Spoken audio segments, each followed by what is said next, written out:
Billy, listen to your big sister. You don't need to drive all over searching for the lowest gas prices. Do what I do and use Upside. Upside? Do you live under a rock, Billy? Upside is the hottest cash back app out there. It's free to download, and you get real cash back for every gallon of gas you buy. I use it all the time, and I've already made around $200. You can make that kind of cash back just for buying the gas you have to buy anyway? Yes, I'm looking at the Upside app now, and there's a gas station at the next exit offering 25 cents per gallon cash back. Okay, I'm stopping to download Upside and fill up my tank. Download the free Upside app now to earn cash back every time you buy gas. Use promo code BLING to get an extra 25 cents per gallon on your first tank. You can cash out anytime right to your bank, to PayPal, or a gift card for Amazon and other brands. Just download the free Upside app and use promo code BLING for a 25 cents per gallon bonus on your first tank. That's code BLING for a 25 cents per gallon bonus. There are many signs that you may be in financial trouble. Late mortgage payments, paying bills from your retirement account, or paying one credit card with another. If you're experiencing financial hardship, bankruptcy may be right for you. The credit industry wants you to believe that bankruptcy is bad and will destroy your credit forever, but that's just not true. At Lerner Rowe Law Group, we'll take the time to carefully examine your situation and develop a plan that is right for you. Call Lerner Rowe Law Group today for a free consultation. Lerner & Rowe is the way to go. Call 977-1900. Sean Forster, Managing Attorney. Discover, this is Daniela. Hi, it's Jennifer Coolidge. I just want to thank you for making me feel so special. I earned cash back on debit for my dinner party groceries. That's great, but with Discover Cashback Debit, we give everyone cash back on everyday purchases. Anything else I can help you with? Do you like asparagus and mushroom sorbet? I've got leftovers. Introducing Discover Cashback Debit, a checking account with cash back. It pays to Discover. Eligibility and terms at discover.com/cashbackdebit. Discover Bank, member FDIC. Hey, I'm Jackie, and a little thing I love about the Chick-fil-A chicken biscuit is the chicken. It is golden brown, so juicy, so delicious. It's the perfect savory start to my day. Hey, I'm Matt, and the little thing I love about the Chick-fil-A chicken biscuit is the freshly baked, flaky, buttery biscuit. When I take a bite, it's kind of like, crispy, soft, crispy. Crispy outside, soft interior, crispy chicken. There's really nothing like it. Order a Chick-fil-A chicken biscuit and Simply Orange Juice on the Chick-fil-A app. Real guests paid for their testimonials. KCUB Tucson, a Cumulus media station. We bring you the best coverage in Tucson of Jed Fish and the Arizona Wildcats football all year long. When you hear the Cats on the radio, you're listening to 1290. We are Wildcats Radio 1290. Bear down, Wildcats fans. This is the Meridian Wealth Management pregame show on Wildcats Radio 1290. Brought to you by Meridian Wealth Management. Wealth well managed, life well lived. This is the home of the Arizona Wildcats. Wildcats Radio 1290. Looking to win it. Buffs looking to block it. Here's the snap. Ball down. Kick is up. And the kick is good. It is over. Arizona has won it. 4 straight wins for the Wildcats. 7 wins on the season for Arizona. Another happy plane ride home to Tucson. Wow. That's a major victory there. I don't care what anybody says. They came on the road in a tough environment. Colorado played their hearts out, but Arizona refused to die in this one. And at the end of the game, when it was all on the line, Arizona's offense showed up big, and they took it. They beat these guys on the road. A big-time victory for Arizona. What do we say about the fourth quarter, Lamont? Here's your fourth quarter score. Arizona 10, Colorado nothing. There it is. The Cats win the game 34-31. A game that the Wildcats did not lead until that very moment when the clocks struck 0, and they were winners on that Saturday last week in Boulder, Colorado. And here we sit on this early Saturday morning, November the 18th, in Tucson, Arizona, with visions of the Pac-12 football championship game still dancing in our heads for your Arizona Wildcats. Good morning from the U of A Mall. We are on the east side of the U of A Mall, as we always are, this final time for the 2023 football season. Senior Day here at the University of Arizona. Always an emotional day when these young men who have put their blood, sweat, and tears into this program, some for 4 years, some for 5 years, a few maybe even for longer than that, suit up for the final time, and will take that final Wildcat walk down to the John Button Salmon statue touch it one more time before walking in to suit up and play in the Cardinal and Navy for this fine university. I'm joined, as always, by the captain, Kelvin Ifan, class of 1998, tight end Glenn Howe, 1985. And fellas, again, to think that just 2 years ago, we were talking about a team that was 1-10 going into their final home game, and now you've got a chance to potentially go to the pinnacle of this conference in its last season and play for the title. If you win today, win next week, and some other things fall your way. It's amazing how we took in this journey. We went through a gauntlet of teams, and here comes another one. Okay, we played Utah, another great team that is coming into Arizona Stadium, and another chance and a realistic chance to win. That's what's amazing of this turnaround of this program. If you would have asked us this last year or the year before, we'd be thinking, wow, right. I don't know if we can even hang with these guys. But you know what? Even Vegas thinks we can hang. Yeah. So we're I think it's really exciting for our fans and understanding that, what we have here and appreciating it. And then you talked about the senior the thing. I remember that very vividly. I didn't realize this was my last game in the stadium until halftime. Mm-hmm. And at halftime, I started crying. I was like, this is my last game here. And I didn't really – it was really like, wow. Man. It's over. Yeah, it still gets me now, man. Yeah. I mean, it's really – like I didn't realize. I was like, getting out there warming up and, coaches are saying, yeah, let's go. And then at halftime, I just started crying. And I was like, man, this is it. So these guys are going through a lot of emotion. And I just say good luck to them. Yeah. Yeah, man. It's first off, glad to be back, man. Appreciate all the support from you guys, man. Definitely, man. My mom, back. Got buried. Beautiful, beautiful ceremony. Down on the in the military cemetery down in Dallas, awesome. So man, it was just beautiful, right by Dallas Baptist University. It's just exciting times for the whole program, football, basketball, just the athletic program in general. But very excited for these football guys, man, because when you go from the bottom, 0 wins, man. I mean, everybody's talking about you. Why did you go to that junior college? Why are you there?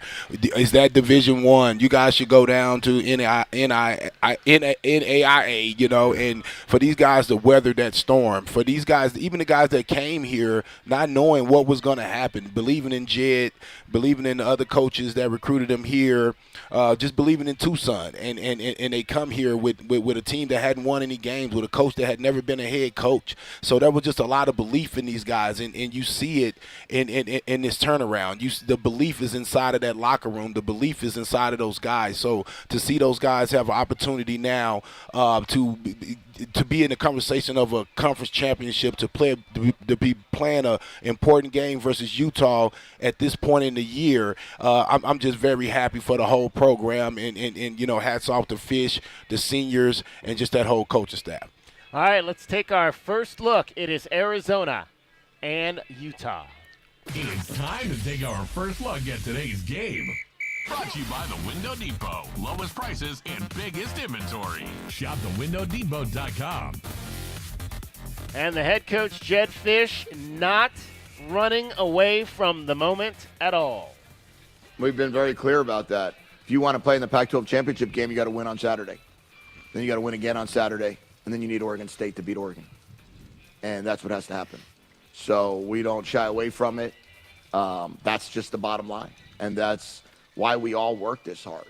And, we talked a little bit about the difference between sacrifice and investment. And everything that we've asked our team to do is invest in themselves to be able to put ourselves in position to have that conversation. So once we got into the conversation, I didn't want to shy away from it.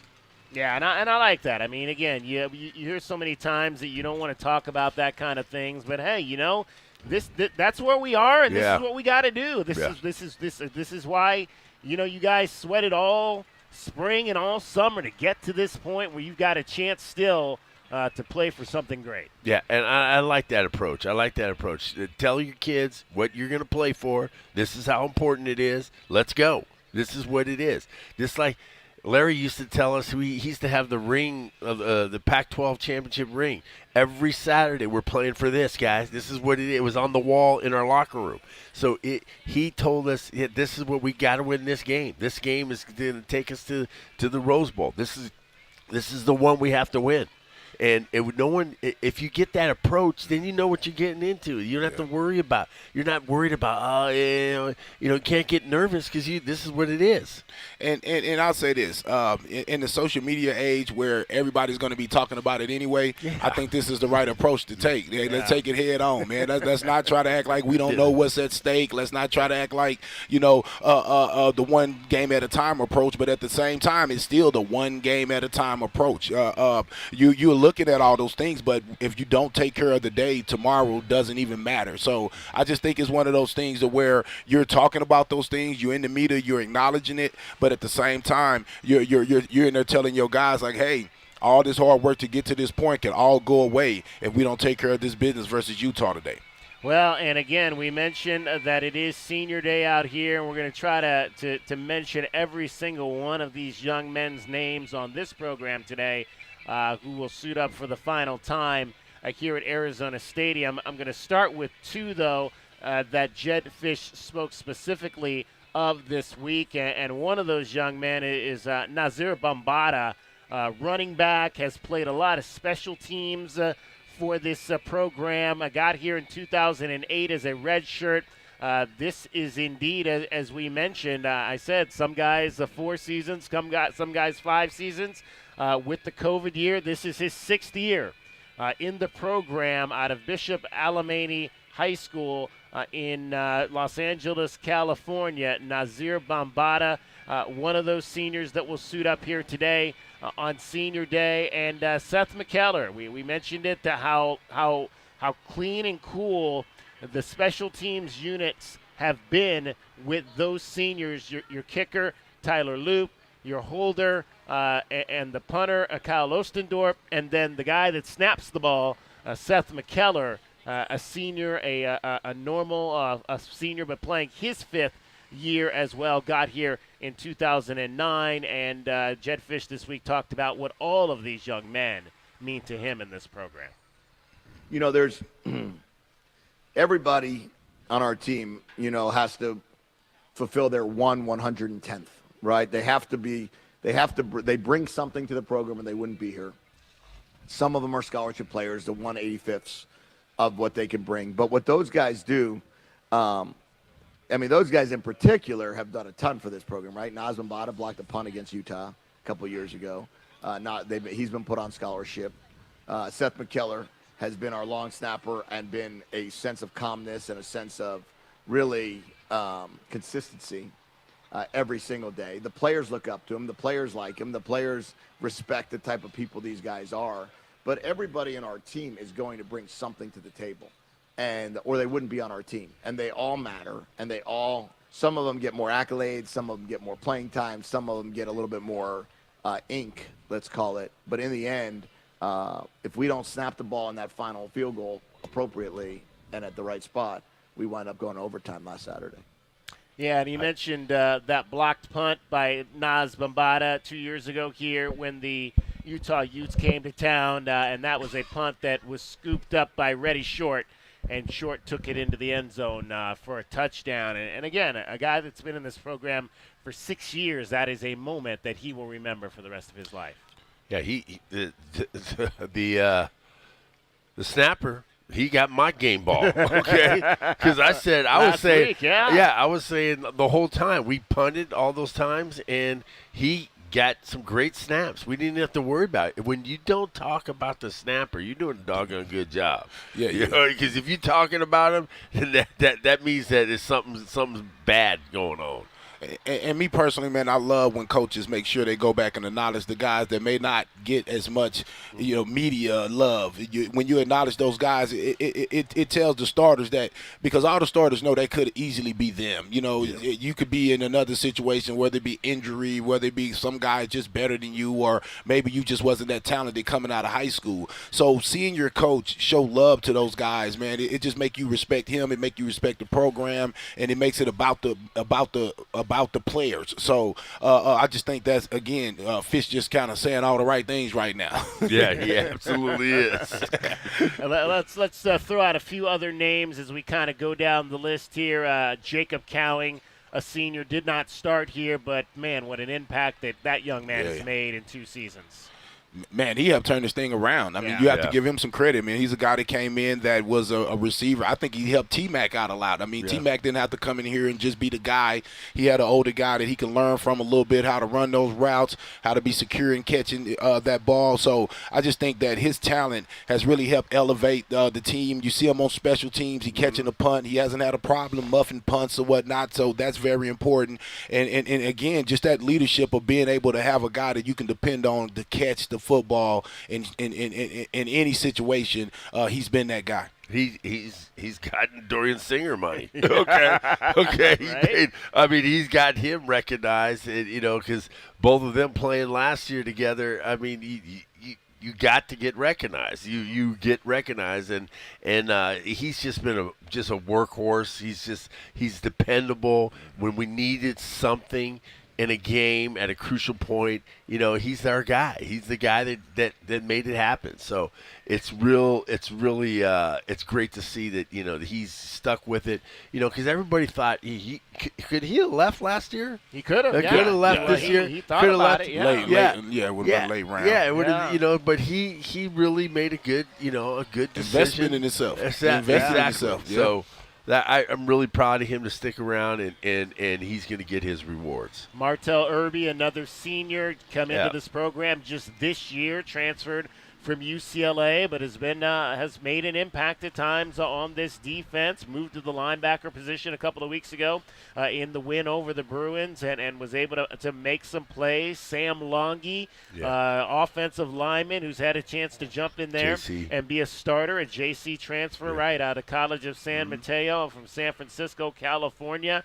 And we mentioned Seth McKellar, as well as Tyler Manoa, another senior that came into this program just this year. So even if they've only been here for a short period of time, guys that have been able to make an impact, and we'll name all those guys as we go over here for the course of the next 3 hours. Let's tell you a little bit about what's happening today on the program. But that is our first look at the game. That's our first look at the game, brought to you by the Window Depot. Lowest prices and biggest inventory. Shop thewindow.depot.com.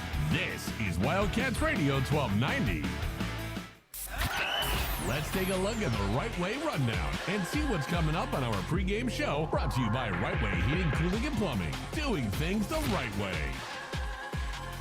We will continue to salute our seniors today as we go through the Meridian Wealth Management Arizona Game Day pregame show. We will hear from Jordan Morgan today, and we will also talk a little bit about the return of Raymond Polito to the lineup last Saturday and his performance. Who do we have today? Glenn in the huddle. We have John Barthol. Okay. The reason why I'm bringing John Barthol in is he's a guy that played at University of Arizona when I played here. He was a great defensive end, made honorable mention Pac-10 when he first came to JC transfer. Then he blew out his knee, both of his knees. Okay, he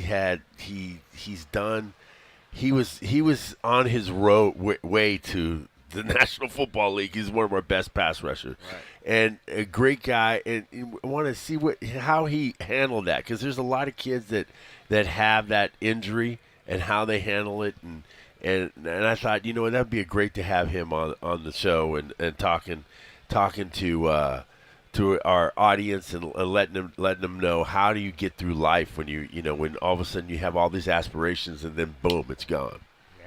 A lot of other stuff coming up today. We'll have our Pest of the Game, our keys coming up. You'll hear from the Servite, one of the Servite boys, Jacob Manu, spoke to us today. He'll talk about his pals who have joined him here in Tucson and helped turn around this program, and Noah Fafita and Tetaroa McMillan. We'll get into T-Mac, what he has done over the course of this season. Is T-Mac maybe taking a few too many hits lately, and how can Noah Fafita help him with that? Jason Kafusi is an alumni of the University of Utah. We'll hear a little bit about that, as well as Johnny Nansen is up for a big national award, and he will tell you one of the reasons that he is in that position. All of that and more coming up today. We are at the U of A Mall. You know, there's a lot of tailgating that goes on here on game day. There are a lot of tents here on game day. It is mostly to protect people from the sun, but today it is to protect people from the rain, because it is currently raining here in Tucson. When I walked up here about a half hour ago, I thought, okay, skies are clear. We might be able to escape the rain, and all of a sudden here come the clouds, and we've got the drizzle happening. So I don't believe the last time I can remember it raining on Senior Day was 2011 when Louisiana was here. That was Tim Kish's last game as the interim head coach of that season. That's the last time I think I can remember rain here in Tucson on Senior Day. So we get it maybe once every 12 years, which is not necessarily a bad thing. All right, we'll get a break in here. We'll come back. We'll take a look at the offensive side of the Arizona Wildcats and talk about what's happening as we head into this Senior Day. It is the Meridian Wealth Management Arizona Game Day pregame show, along with J.W. Madden, Kelvin Efon, and Glenn Howe. I'm David Kelly. You're listening to Wildcats Radio 1290.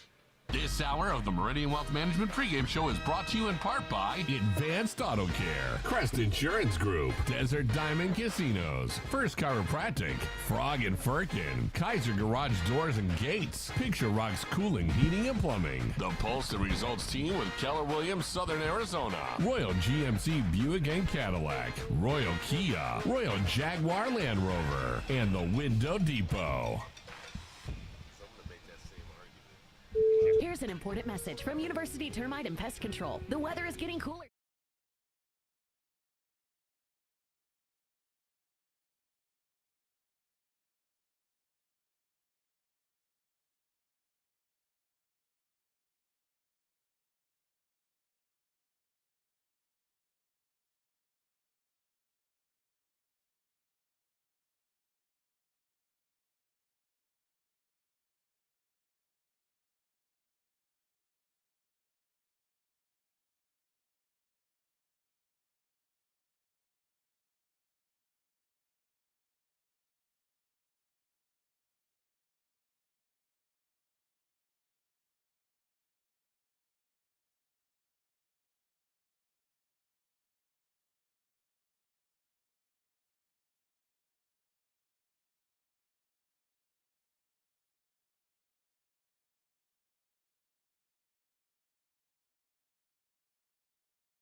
1290. Brought to you by Meridian Wealth Management. Wealth well managed, life well lived. This is the home of the Arizona Wildcats. Wildcats Radio 1290.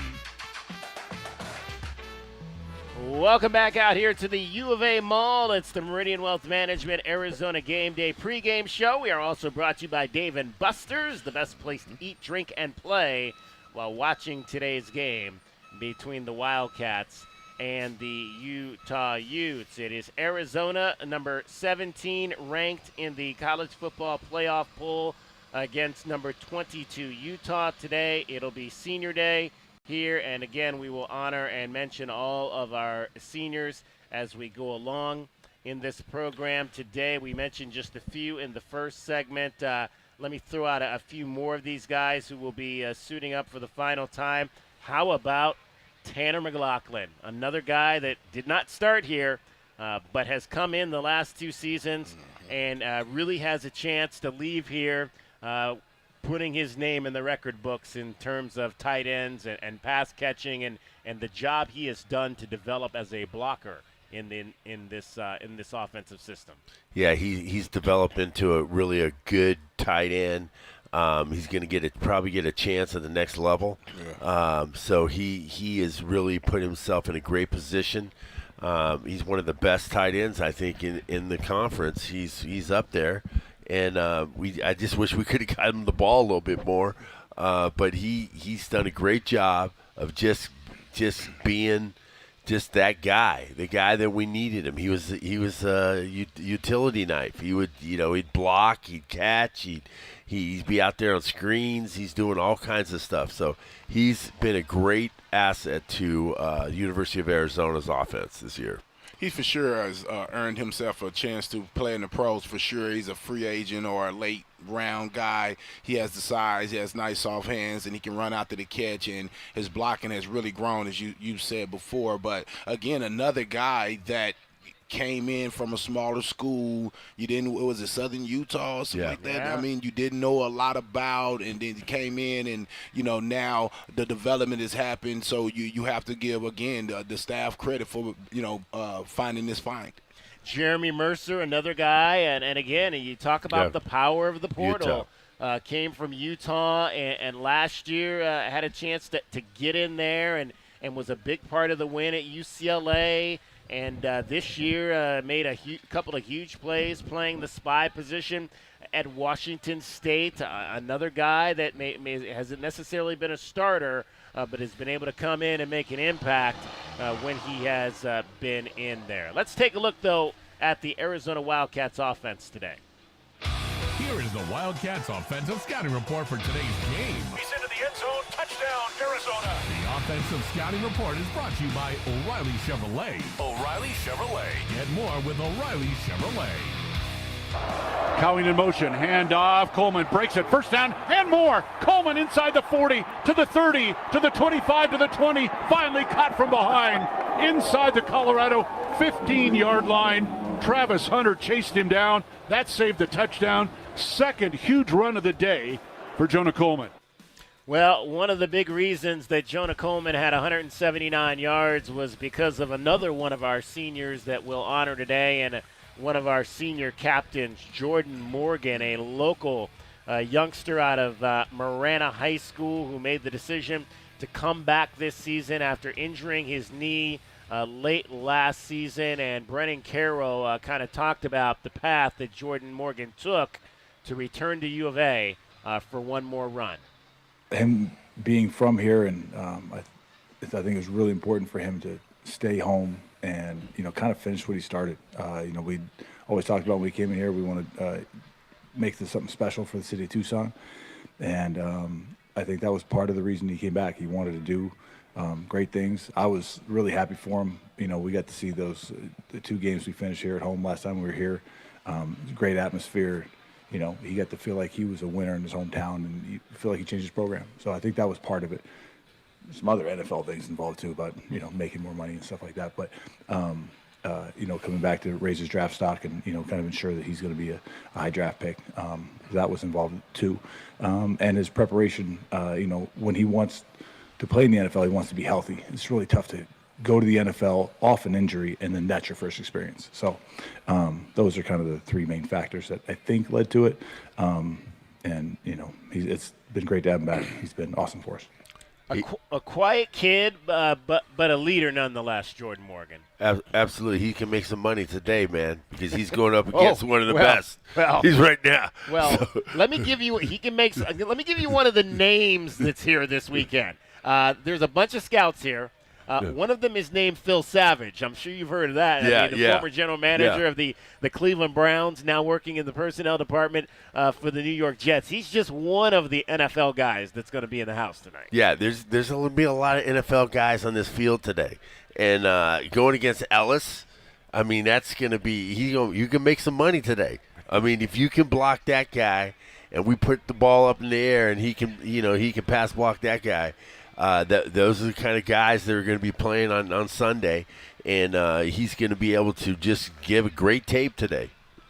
And again, him being a hometown guy, I think he's a great example of being a kid from Tucson, wasn't really ranked that high in high school. Yeah. People kind of didn't know who he was. But I didn't really know who he was. And then he came here to Arizona, man, and just, was a bookend, was a mainstay on that offensive line. And again, a guy that went through all that losing and now has an opportunity to go he's going to go out a winner, basically. I mean, the winning record regardless of what happens. So I just very happy for him and proud of him to be able to set that standard and give the other kids in Tucson hope that they can come into a program into this program and maybe help change it as well. Well, you mentioned Ellis, and that's Jonah Ellis, the outstanding defensive end for the Utah Utes, who comes in here double-digit 12 sacks on the season.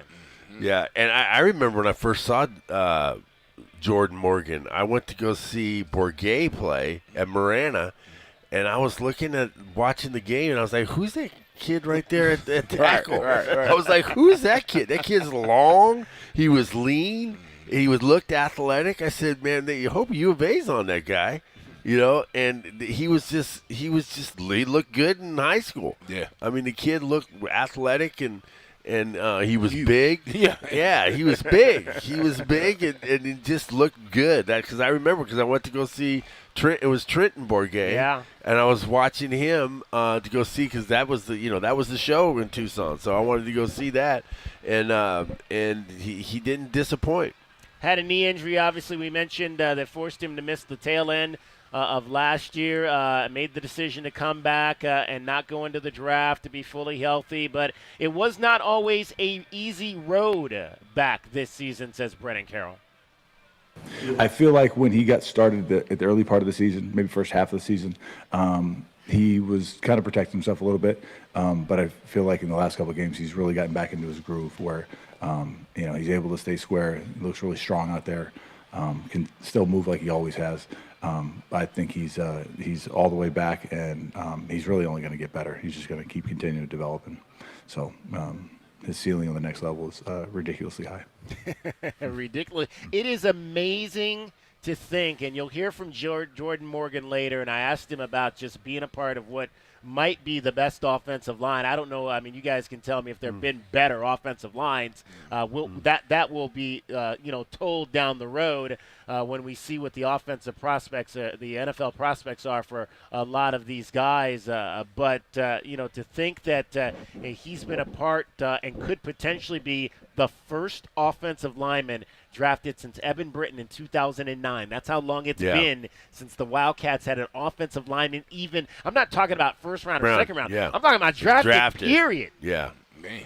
13 years it's been since the Wildcats had an offensive line taken in the National Football League. And one of those guys, one of those young guys who could potentially put himself in that conversation is Raymond Pulido. And he finally got a chance to play a full game last Saturday. It was one heck of a full game for this Arizona Wildcats team. Brennan Carroll coaches the offensive lineman, and he reviewed Pulido's performance against the Colorado Buffaloes. Oh, he got through the whole thing? No, it was really exciting for him to get through it. He was great energy on the sidelines. A lot of things to work on to get better at, but he played really solid. It's mostly timing that he needs to kind of keep working on, which is just from time on task, just keep practicing.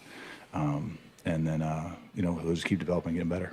Yeah, they don't want to give him a whole lot of credit yet, but it seemed like every one of those big runs I saw, Raymond Polito was burying somebody. Yeah, I love that kid. I saw him on the sideline the game before, and he's big. Yeah. He's big, he's long, and I see what they see in him, man, because and then when that game against Colorado, reviewing the tape, he was licking his fingers because he was eating some folks, man. I mean, he might have had a little salt and pepper one on the side, but he's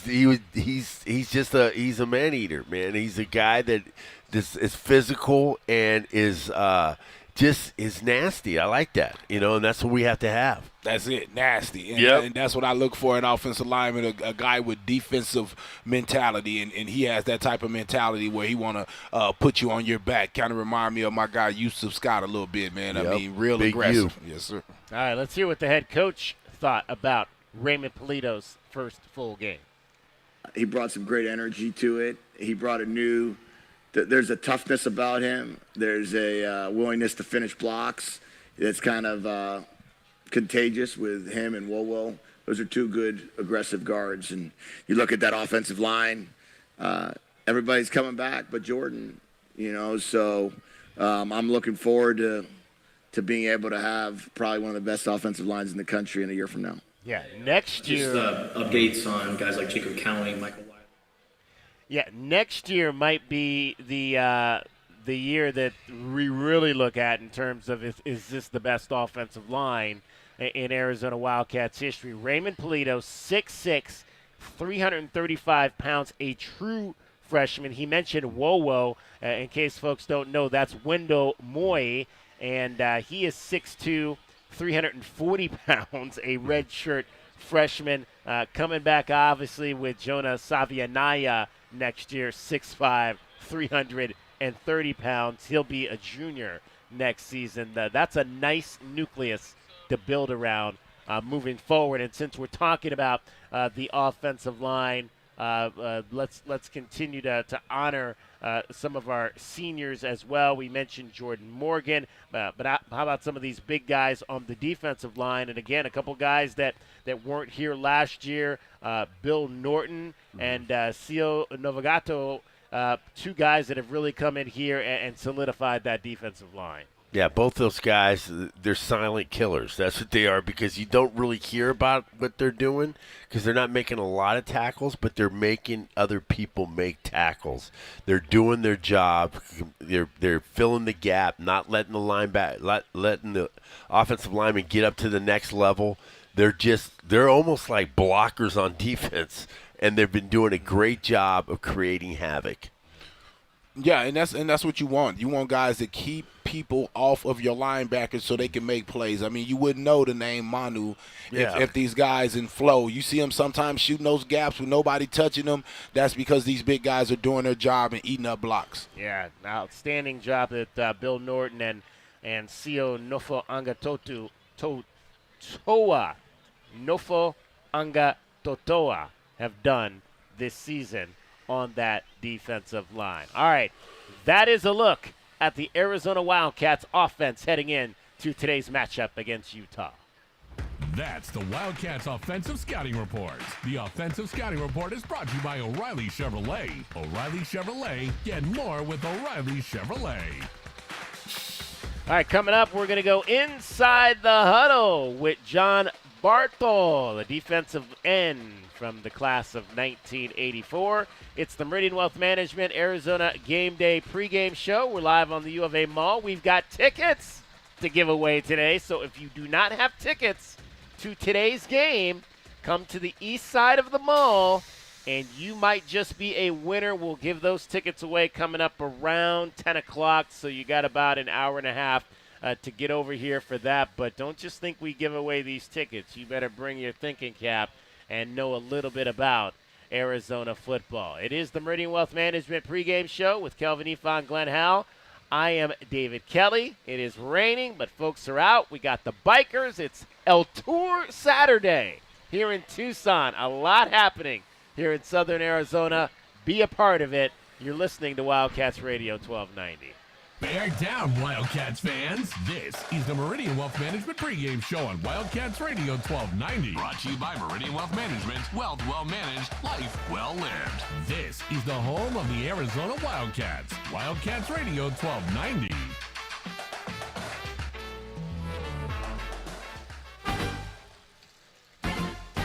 True Wildcat fans.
The home of the Arizona Wildcats. Wildcats Radio 1290. Let's go in the huddle with Arizona letterman Glenn Howell. In the Huddle with Howell is brought to you by Kaiser Garage Door and Gates. Kaiser celebrating 25 years serving Arizona.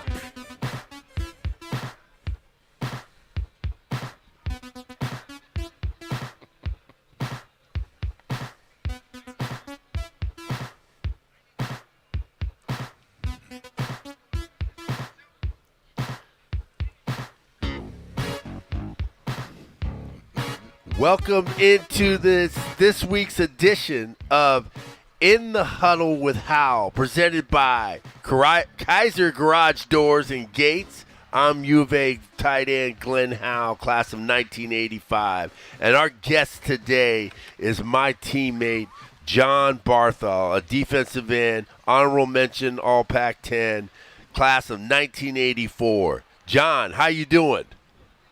Good. Good morning. How are you doing? Good morning from Texas. You in Texas, man? Tell where you're at in Texas. We got a Texas boy here, Kelvin Efon. He probably know exactly where you're from, where you're at. I'm in the suburb of Dallas, 45 Dallas, a town called Aubrey.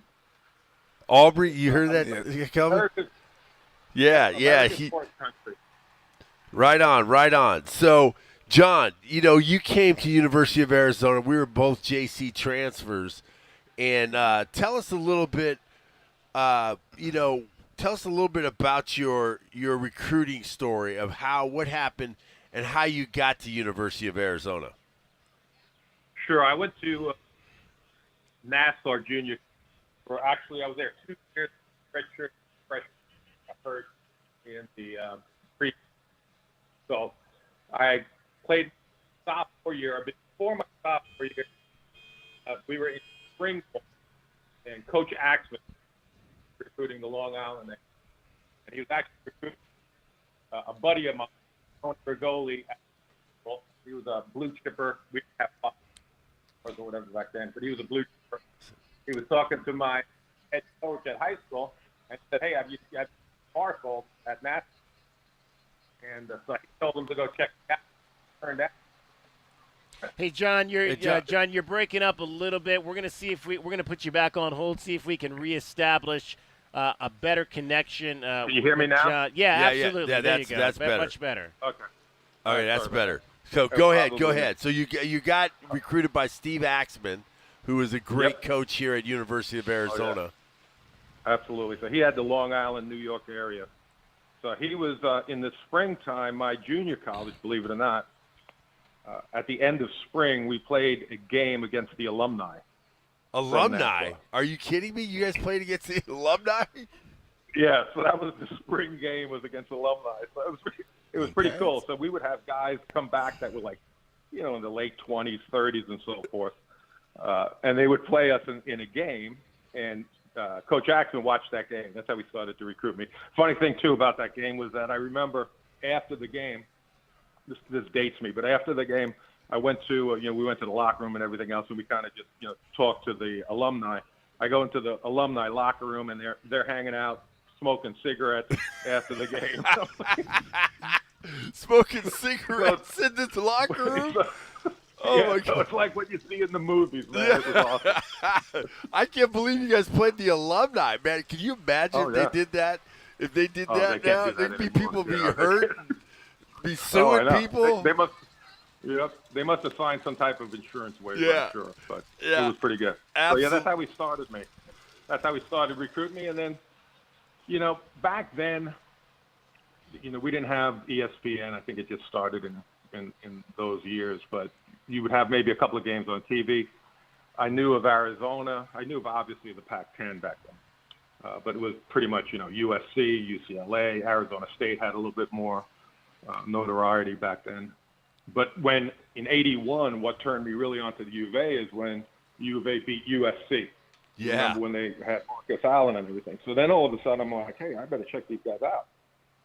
Yeah, so, that's the same thing that happened to me too. I need to check it. Yep.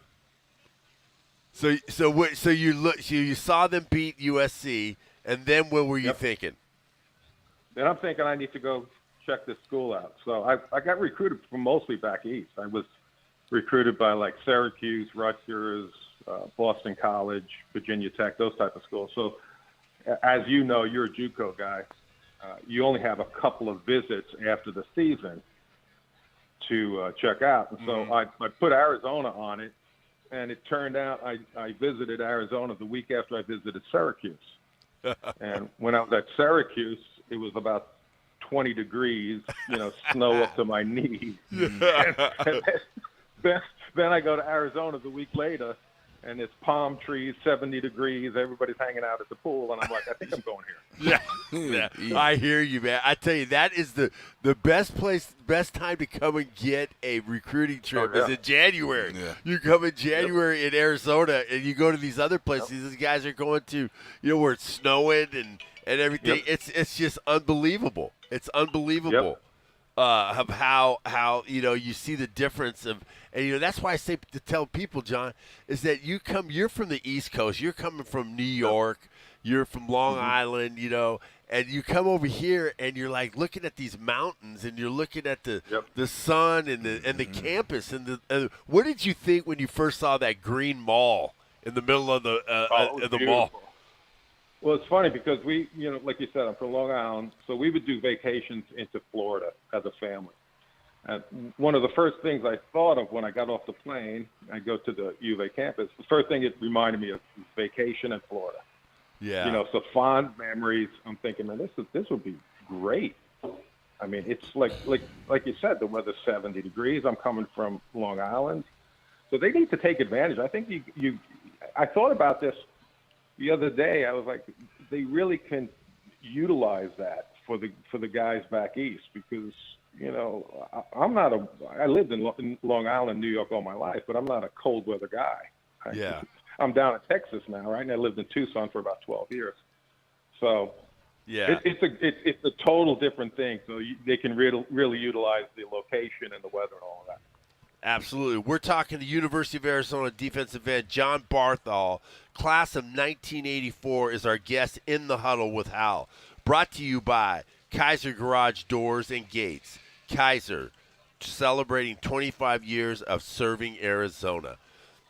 John, now you played in 83. We're in 83, and then you're playing in the game. What is that's when I first came in. That's where I encountered you because we explain a little bit.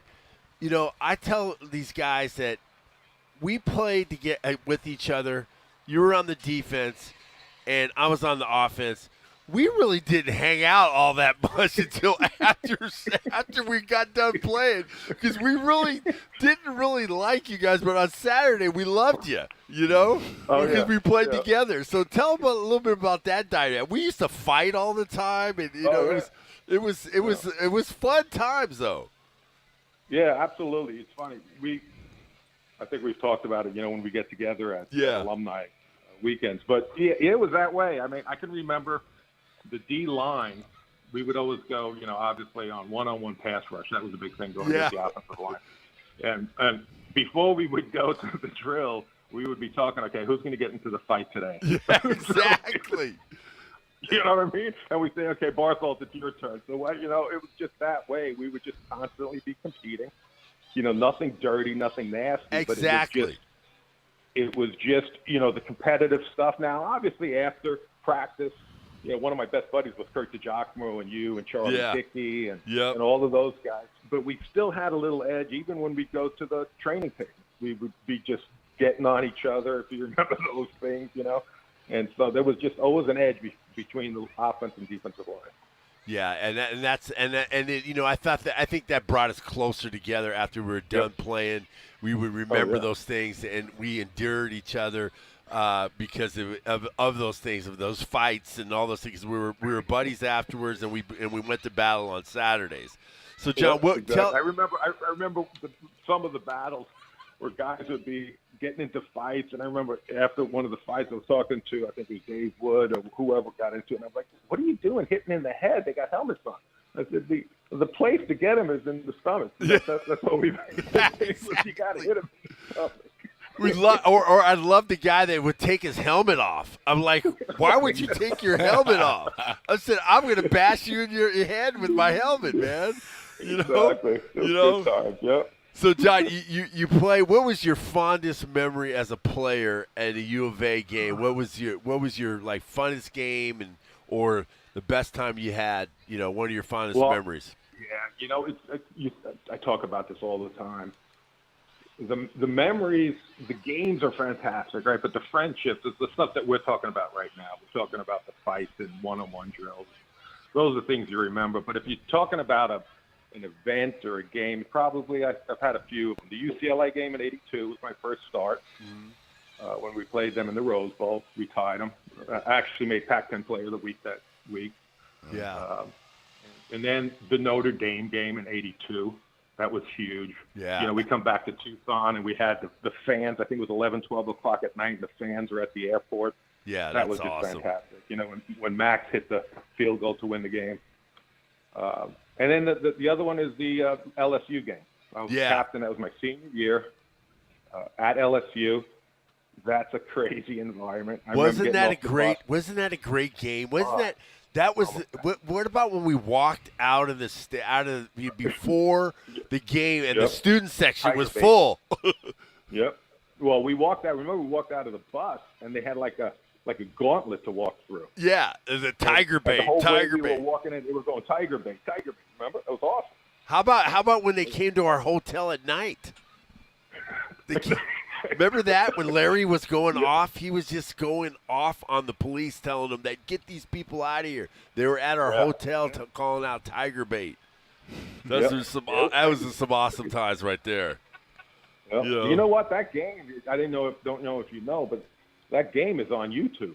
Yeah, I did see it. I did see that game. That crazy. game was awesome.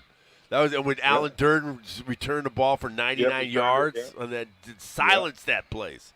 It really silenced that place. Yeah, we lost by one. That's the only thing about that game. It just drives me nuts. Absolutely. We're talking to University of Arizona defensive end John Barthol, class of 1984, is our guest in the huddle with Howell. Brought to you by Kaiser Garage Doors and Gates. Kaiser, celebrating 25 years of serving Arizona. So, John, now you played at 82, 83. You know, I mean, when you got your knee injury, tell us a little bit how. I know it's a sensitive thing for you, but tell us a little bit how you got through that. Yeah, I got through it with the family and so forth, but it was my junior year. I got hurt in the Oregon game, which was I think the 7th game or whatever the heck it was. So I tore my left knee that year. It was an ACL. I had to get that reconstructed with Dr. Wong. Did a fantastic job. But then I rehabbed it. My senior year, I was not 100%. Back then, they didn't have, the rehabilitation program that they have now. Mm-hmm. I remember my first knee, I was in a cast for, I think, 6 or 7, 8 weeks. And then it was, some rehab through the training room. But then you go home for the summer, so they didn't keep us over. So I'm just trying to rehab it at home. So long story short, come back my senior year, not 100%. Start off slow. Then probably midway through the season, my knee's feeling a little bit better. It's feeling like I'm 100%. And then I tore my right ACL against Stanford, the second to last game. So I went from projected to get drafted early rounds to like a free agent type of thing. So that was tough. Yeah, and how did you deal with that? That second one, I remember that Stanford game. That just was a tough. I tell you, everybody on our team, we were like, man, that we were just distraught when that happened to you, man. I didn't even want to get the surgery. I was like, I'm done. I was like, and then my mom was at the game. No, I take that back. She flew in. My dad was not able to do it, but my mom flew in, I think, a few days later. You know who was by my side there while I was doing it was Walzak, Mark Walzak. Yeah, Wally, Yeah, Wally was. And because he went through a couple of them, too. Yeah, and I was like, I'm not getting the surgery. I'm not getting the surgery. The heck with it. So they talked me into it. I'm glad I did because, now 40 years later, I'm happy that, I don't have that. My knees are actually, it's one of the things that work well now. That's awesome. That's awesome. I'm blessed on that, and I got through it from just family. I got married. I got married in '85 to Teresa. We're still married. Got 2 great kids. Yeah. I met Johnny your and wife. Whitney. She's beautiful. Yep, 4 grandchildren, another grandchild on the way. So I'm a blessed guy. So I got through it by just, family and supporting all of that. Absolutely. Now, the only thing I should tell you is my son, my daughter married Julio, fantastic son-in-law, like with the grandkids and everything. My son is married to Julie. He married her here in Dallas. I think they went to high school together, and then they switched high school, and then they, got back together after high school, after she graduated college and everything. The only downside is that think of this, she went to ASU and graduated ASU. Oh my gosh! So that's a bad situation at the Thanksgiving table. Like, so I call her Sparky. Yeah. Yeah, because we did actually hate Arizona State, so and still do. So John, we talk all the time, man. During the season, we've been talking the last couple of years about it, and I know you've been watching our U of A Cats. So what do you think about how we're doing on defense? What do you like, and what are you seeing? Heck, man, the defense. 180-degree turnaround. It's just from this year to last year. So Fish, the whole staff. Obviously, we got Chucky and Ricky coaching, and they brought Akina in. I think that's fantastic. Nanson's doing a fantastic. I can name all of them. They're doing a fantastic job. What I like about Fish and the staff is that they do a great job on the high school level. We had a great 22 class. 23 is good. 24, he's continuing to do that, and he does a great job in the portal. I think he's it's just not helter skelter get anybody in the portal. He's got definite needs. He fills them. He's done everything he said. He beefed up the D-line. The D-line, you got Norton, Manoa, that Sale kid from Indiana. Yeah. They're not Jenny Craig guys. I'm telling you right now. No, man, you got 300-pounders, dude, and they can move. You know what I'm saying? Yeah, absolutely. And so the scheme is good. I love what Nansen does with the scheming and so forth. You can tell. Here's the important thing with coaching, which we're winning the second half. Yeah. And so they make adjustments in the second half, which I like. They're bringing up DBs. They're not giving them 15-yard cushions all the time. They're playing some press defense. Funny thing too, I heard the other day on one of the podcasts or something, when they were talking about Akina coming in, they said, this Akina came in, he's got some drills going where, these guys are running to the ball. They've got a drill where, they throw the ball to a coach or something, and then the whole defense has to run to the ball. They were like, this is great. I'm like, that's like 40 years ago. That's been a drill forever. I remember used to watch you guys. I said, damn, I'm glad I'm not on no defense, be running all over the place. Rogie, remember? Yeah, Rogie. And fans, we had a coach named Tom Rogerman, bless his soul. This guy was just the epitome of a football coach, one of the greatest coaches here at University of Arizona. And I sent a text to John before the interview. I said, man, I'm having Rogie gonna call you to get you fired up, man, to get you ready, man. John, this is David Kelly, the host of the show. Coach Rogerman obviously went with Larry Smith to USC, so he was there when I was a student and covering the Trojans. Man, he was our version of Ed Orgeron today. Oh, yeah. He was that guy back in the 80s. Tell him about this. Tell him about John, tell him about the speech that he did for Notre Dame. Oh, yeah. His son, I think, was going to Notre Dame. Yeah, he's playing. Yeah, he was playing. And he gave a speech. I I couldn't give you the details, but it was just one of those speeches of being, trapped in the corner. Even a rat in the corner would stand up, and he just was going on, and we were just going nuts.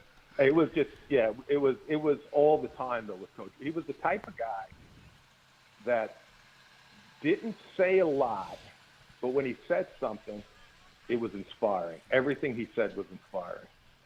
Just a fantastic man. And, the other thing too, personal level, he was at my hospital. I found out later. Really? When I got the second knee, he was at the hospital almost every night. Oh, that's awesome. So, great guy. Great Coach guy. Rogie he's just an incredible man. I mean, I remember the first day I got here, all right, as a JC transfer, he came up to me and he says, he started screaming and yelling at me, telling me, you think, now you're in the big time. And that just fired me up, man. I think he wanted to see if I was going to fold, or am I going to get inspired, because he yelled in front of the whole team. I was sitting there and he's yelling and screaming at me when we were stretching out. And I was like, why is this guy going off on me, man? I'm like, and he's like, you were big time in JC, but now you're nothing here. You got to earn your way, and it was very inspiring. And the guy in Coach Rogie was I thought it was one of the, he was never my coach, but he was a great coach to have around. Yeah, and he was, when I first got there in '82, he was the strength coach. Oh, really? Yeah, he was on. I think he was on Tony Mason's staff and stayed on, but he stayed on as a strength coach. Wow. And Coach Amato. Remember Coach Amato went to Florida State. He was the inside backer. Yeah. And when he went to Florida State, all of the players put together a letter and to Coach Smith that we wanted Coach Rogie to be the linebacker coach. Really? So I don't know how much influence and so forth, but we loved Coach Rogie all the time. Yeah, that's awesome. Well, John, you know what? We really appreciate. I want to thank you for coming on, John Barthol, 1984, for joining us in the huddle with Hal, and I appreciate it, John. I appreciate you guys too. So I appreciate the opportunity. It was great talking about old times. So bear down, and also remember, back the A. That's right. Back the A, brother. All right. We'll see you. All right. Thanks. Talk to you later. Bye. Bear down. Bear down. That's In the Huddle with Howell. Brought to you by Kaiser Garage Door and Gates. Kaiser celebrating 25 years serving Arizona. This hour of the Meridian Wealth Management Pregame Show is brought to you in part by Advanced Auto Care, Crest Insurance Group, Desert Diamond Casinos, First Chiropractic, Frog and Firkin, Kaiser Garage Doors and Gates, Picture Rocks Cooling, Heating and Plumbing, the Pulse the Results team with Keller Williams, Southern Arizona, Royal GMC Buick and Cadillac, Royal Kia, Royal Jaguar Land Rover, and the Window Depot. I'm sorry? When you watch Wildcats What's with football, soda? let's be honest, you're looking for great drives. Everyone wants to see the offense take the ball down the field for a score. Another place in Southern Arizona where you can see great drives and score big this month is O'Reilly Chevrolet. It's Truck Month at O'Reilly, so you can get one of the best deals of the year on a new Silverado. See us on Broadway next to Park Place Mall. Call 747-8000 or find new roads at O'Reilly.com. O'Reilly Chevrolet, more than a great price. O'Reilly. I have a bowl. Chevrolet. Yeah, a Pasola. I have the Pasola here. Menudo is the Mexican chitlins. Okay. Do you want me to put, because it's white menudo, do you want me to put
All right, welcome back out here to the U of A Mall. It is the Arizona Wildcats and the Utah Utes coming up. Kickoff at 12:30 today. Let's dive into the Arizona Wildcats defense.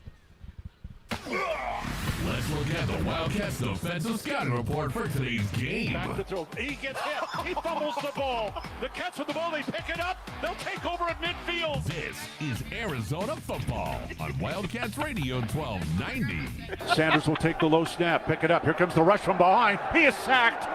Back at the 26-yard line. The Cats brought the house, and it pays off. That was DJ Warnell with a big sack in the ball game last week, and this defense has just been one of the catalysts for this team's turnaround. In fact, this defense is playing so well that their vaunted leader, Johnny Nansen, is up for a national award. Did you guys know that Johnny Nansen is nominated for the Burroughs Award? Good Lord. You see what this guy's done with this defense? Did you vote it? I did vote. I put a lot. There might be some irregularities in the voting process, and I'll take full responsibility. Jeez. No, but what Johnny's been able to do in year 2 is unreal. That's Brennan Carroll talking about stuffing the ballot box for Johnny Nansen. The Broyles Award goes to the top assistant coach in all of college football. And Johnny Nansen is on that list to be one of those guys. And, of course, as you would expect from Johnny, he deflected the praise this week. Yeah, absolutely. Staff. He really deserves that award. How about just a 100% turnaround? I think it's not like 50. I mean, 100%. I mean, I think Palo Verde High could have ran through us last year, man. I mean, we were giving up some yards, man. I mean, you get on the field, you get giving up 250. So we made a complete turnaround, and congratulations to the coaching staff of doing that and getting the players in here and really trying to change this thing around. Yeah, I mean, let's hear from Johnny, who, again, not taking any of the credit for this defense's play this season. Staff, players, see it. If it wasn't for our staff, my staff and our players believing in me, I don't know. That awards is a team award, and it's like I said, it's our staff, man. They're unbelievable guys to work with. Yeah, and we've been lauding that staff all season long, from all those guys down. Chuck Cecil working with the DBs alongside Dwayne Aquina, who's been also working with the secondary. Obviously, Ricky Hunley, who has not been on the field, but working with the defensive line. Jason Kafusi, working with the defensive ends and the outside linebackers. And John Richardson, who has done an outstanding job with the cornerbacks this season. So again, it takes an entire unit to do so, and Johnny's got some fabulous guys that are working around him this season. Absolutely. Speaking of the defensive backs, one of the questions that I asked, and we talked about this on the postgame show Saturday night, was just the job that the two cornerbacks did in that game. We saw two huge pass deflections. We saw the one in the first half with Ephesians Prysock getting his head around in time to deflect the ball that was intended for Travis Hunter in that ball game. And then we saw in the second half the one by Takario Davis where he actually looked the wrong way first and turned back around in time to get the deflection in the end zone and keep Colorado from scoring a touchdown. And I asked Johnny just about the drills that they do in practice to prepare their cornerbacks for those moments and the timing that it takes to look back at the right time.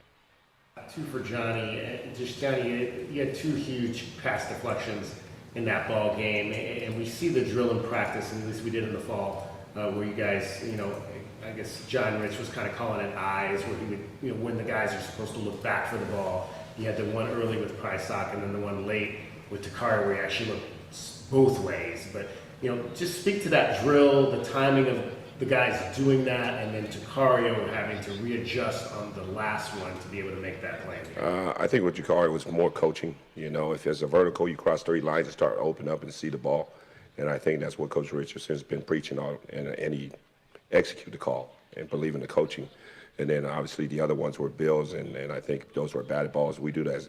Those are part of our drills. You know, when we talk about affecting the quarterback, 1 is sacks and 2 is batted balls, because the demeanor of the quarterback completely, you can see it. So those are things that we drill, and our coaches do a great job of drilling those, and it's showing up. Obviously, just 2 plays for Justin Flo in this game.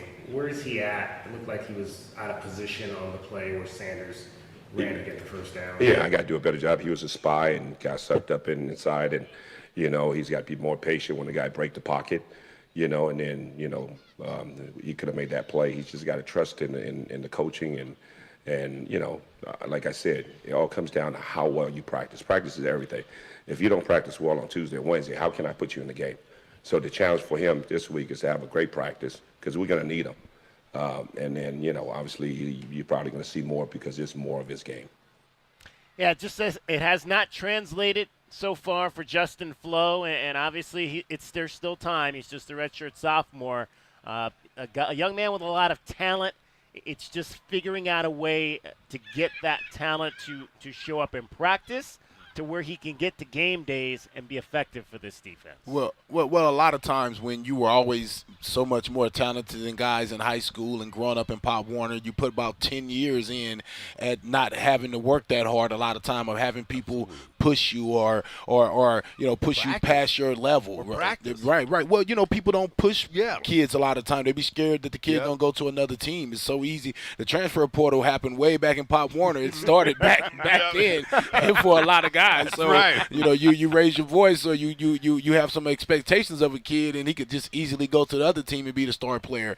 And so I just think that this is a kid that's just, he's learning that now. He's learning that, hey, it's going to be more than just your talent. You're going to have to play with your head. You're going to have to play within the system. And I'm actually happy for him, because if he could take this coaching, he has the type of talent, and he's shown the ability to make big plays. So if he take this coaching, big things could happen for him down the road. And you know what I'm really excited about, which I haven't, you know, you're going back, it's starting to come more to the forefront. These coaches are talking about you got to play good in practice to play on Saturday. And let me say this. Well, go ahead. Let me see where you're going. Go ahead. Well, I was going to say, before you didn't have guys even at linebacker to be able to, you know, be able to punish anybody or to have different guys starting. Good. Absolutely. You didn't have anybody there that you had to say, you know, you got to practice. Oh, you're not going to play me? Right. Right. You can't play me. Yeah. You can play me. But I like it that they're saying that practice makes your game better, man. You got to play good in practice. You play like you practice. I totally believe that. And these coaches are really emphasizing that. So if the kids are understanding that they're not going to get any time if you ain't practicing well, and then now they have all these monitors of understanding if you're going 100%, they have all that. So you can't hide. And let me say this too. A lot of these teams that have been playing, especially last week, it calls for Irby to be in. It calls for that 7-8 defensive back package. So I'm sure it's a little bit of the practice as well, but it's a little bit, as he said, this is a more game for him to play today. They're a physical style. They run at you. You need guys that could, you know, tackle and take guys down. But last week you was playing a team that was passing more. So it was more a personnel thing. Yeah, absolutely. I think you're absolutely right on that personnel thing, because you don't want a guy like that that's going to be a nothing but an attacker. Right. You know? All right, let's that'll wrap up our look at Arizona's defense. That's a look at the Wildcats' defensive scouting report for today's game. Back to throw. Here comes the rush again. He's sacked by Jacob Manu. This is Arizona football on Wildcats Radio 1290. Let's take a look at the Right Way Rundown and see what's coming up on our pregame show, brought to you by Right Way Heating, Cooling, and Plumbing. Doing things the right way. Well, what's coming up right now is a little bit of breakfast here. we got some. What we got? We got some menudo there. And this menudo is pretty good, man. And what did I order? I ordered risotto. What is it? Pasado? Pasoli or something of that name. I've never had it, but it looks good. It's so good. I'm going to try to dive into that as well. But still coming up on the show, we're going to hear from Jordan Morgan today as well. He is one of the senior captains on this Arizona Wildcats team. We'll hear from the Servite boys, Jacob Manu on Tetro McMillan and Noah Fafita. We'll give you our keys to the game and our best bets on this one. Arizona favorite against a ranked team, I believe, for the first time in 6 years. That's again, we're getting into that range of a lot of firsts with this team, with the way that they've played, and they've won 4 games in a row coming in here today. It's the Meridian Wealth Management Arizona Game Day pregame show with Kelvin Efon, Glenn Howe, J.W. Madden. I'm David Kelly. You're listening to Wildcats Radio 1290. This hour of the Meridian Wealth Management pregame show is brought to you in part by Blue Whale Car Wash, Caruso's Italian Restaurant, Cool Willie's Air and Plumbing, The Diamond Store, Goldberg and Osborne, Goodfellas AC, Humane Society of Southern Arizona, Lexus of Tucson, Nova Home Loans, Recon Auto Detail, Ride Now Power Sports Tucson, and the Tucson Police Department. Hi, this is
well managed, life well lived. This is the home of the Arizona Wildcats. Wildcats Radio 1290.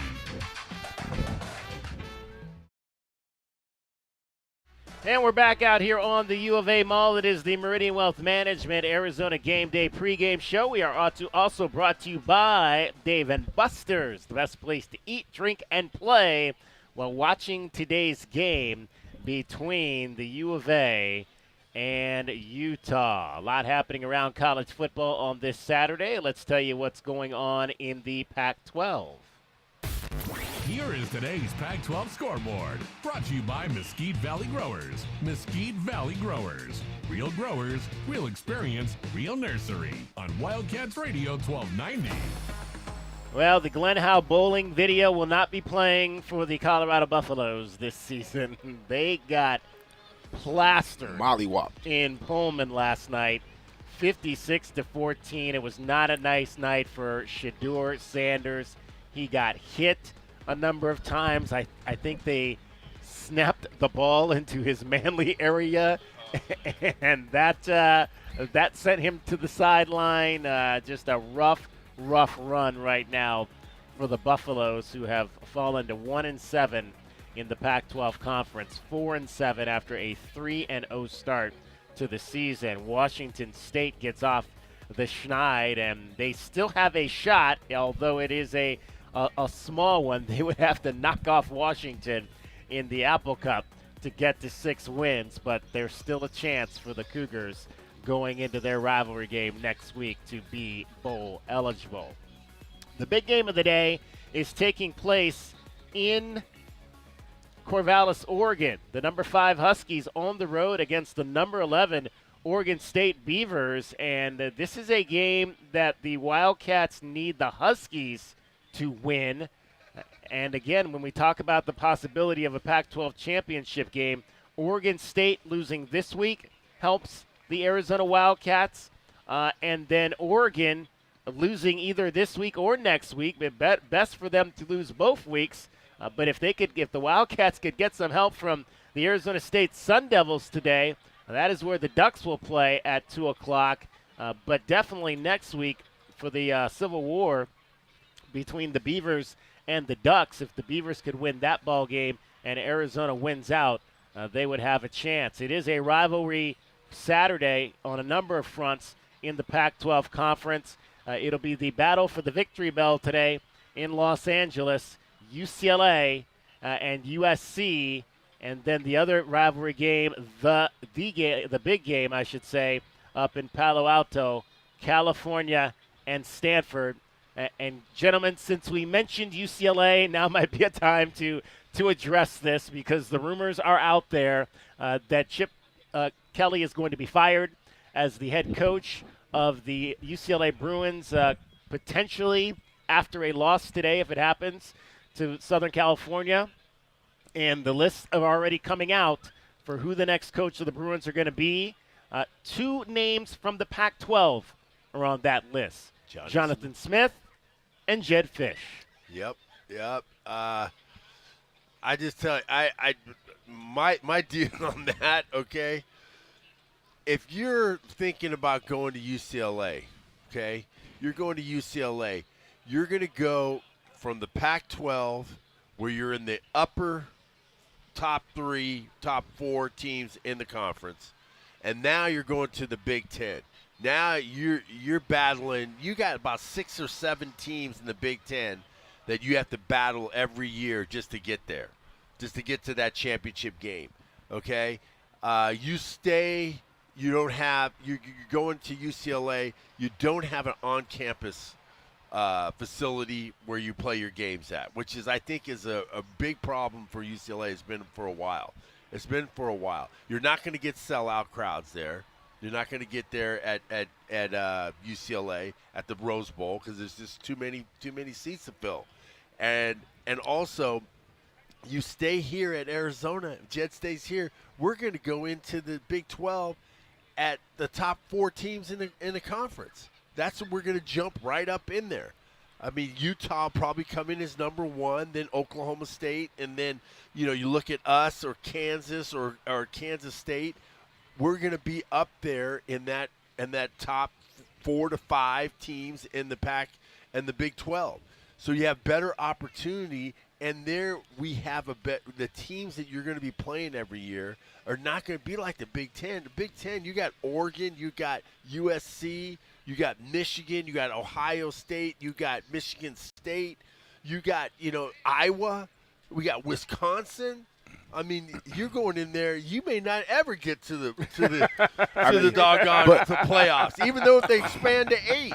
Even when they expand to 8. But when it get down to it, when it gets down to it, it's going to be a matter of him just wanting to stay, right? Yeah, because absolutely. we can't compete with money with exactly. with these teams.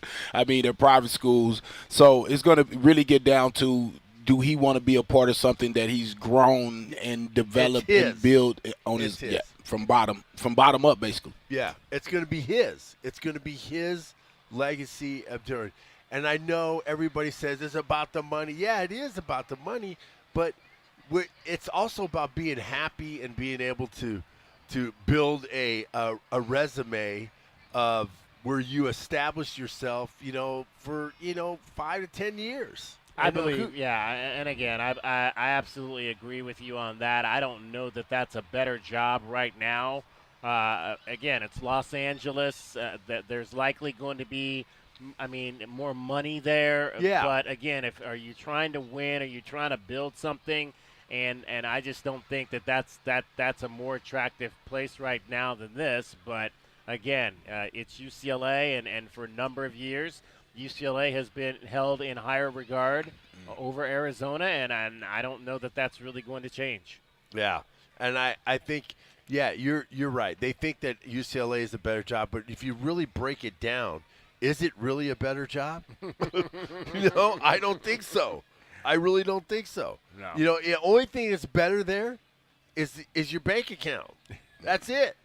But the hassles of trying to win in that conference in the Big Ten, it's going to be difficult. It's going to be difficult. It is. And then, you're going to places where you're playing Rutgers in the East Coast. You're going to go travel. You're going all over the place, and it's going to be cold at most places. Yeah. I mean, you got UCLA kids, they don't like the cold, man. You could go. I mean, you just don't like the cold, man. And how are you going to recruit? Are you going to recruit Texas to go to cold? No. Well, a lot of our guys go. A lot of our guys are everywhere. Trust me. Yeah, exactly. They're everywhere. But are they in the Big Ten? Yeah. Oh, yeah. That's what I was going. I was going to Michigan. Yeah, I was going to Michigan play linebacker. They ain't that Basketball. Many. Basketball got me down to the desert. Basketball got me to the desert. All right, that is a look at your scoreboard for the moment. That's today's Pac-12 scoreboard, brought to you by Mesquite Valley Growers. Mesquite Valley Growers. Real growers, real experience, real nursery. Hey, and a quick let's give a shout-out to our high schools. We had 3 high school games in which teams advanced last night here in southern Arizona. South Point Catholic beat Gilbert Williams Field, and so the Lancers are on to the state semifinals, and they're going to get that rematch with Scottsdale Saguaro. That's going to be down here next Friday night. And then we're going to get the rematch between Micah Mountain and Canyon del Oro out on the north side as well. Both of those teams advanced last night. Where's that game four overtimes for the Dorados to get by AZ College Prep. And then it was Micah Mountain beating Northwest Christian, a team that's been a long-time power on the Conference 3A level, also making the jump up to 4A.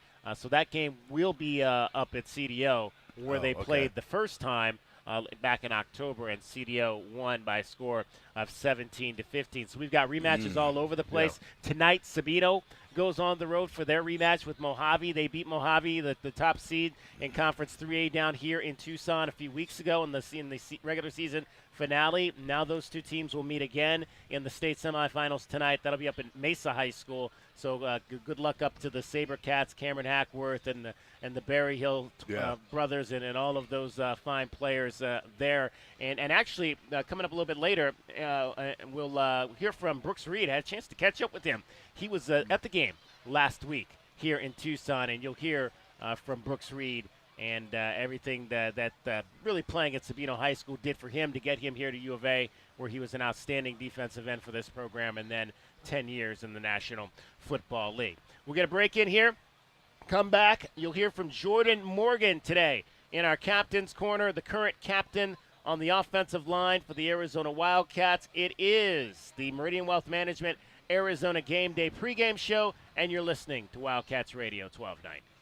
Bear down, Wildcats fans. This is the Meridian Wealth Management pregame show on Wildcats Radio 1290. Brought to you by Meridian Wealth Management. Wealth well managed, life well lived. This is the home of the Arizona Wildcats. Wildcats Radio 1290.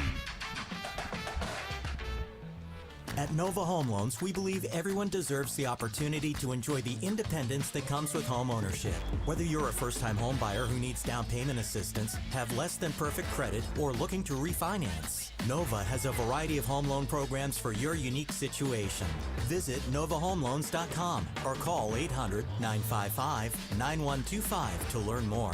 Not a commitment to lend or extend credit. Rates and available loan programs are subject to change without notice. NMLS 3087, BK 0902429, Equal Housing Opportunity. Does it feel like the price of everything is going up, up, up? We can't control the price of gas or groceries.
90.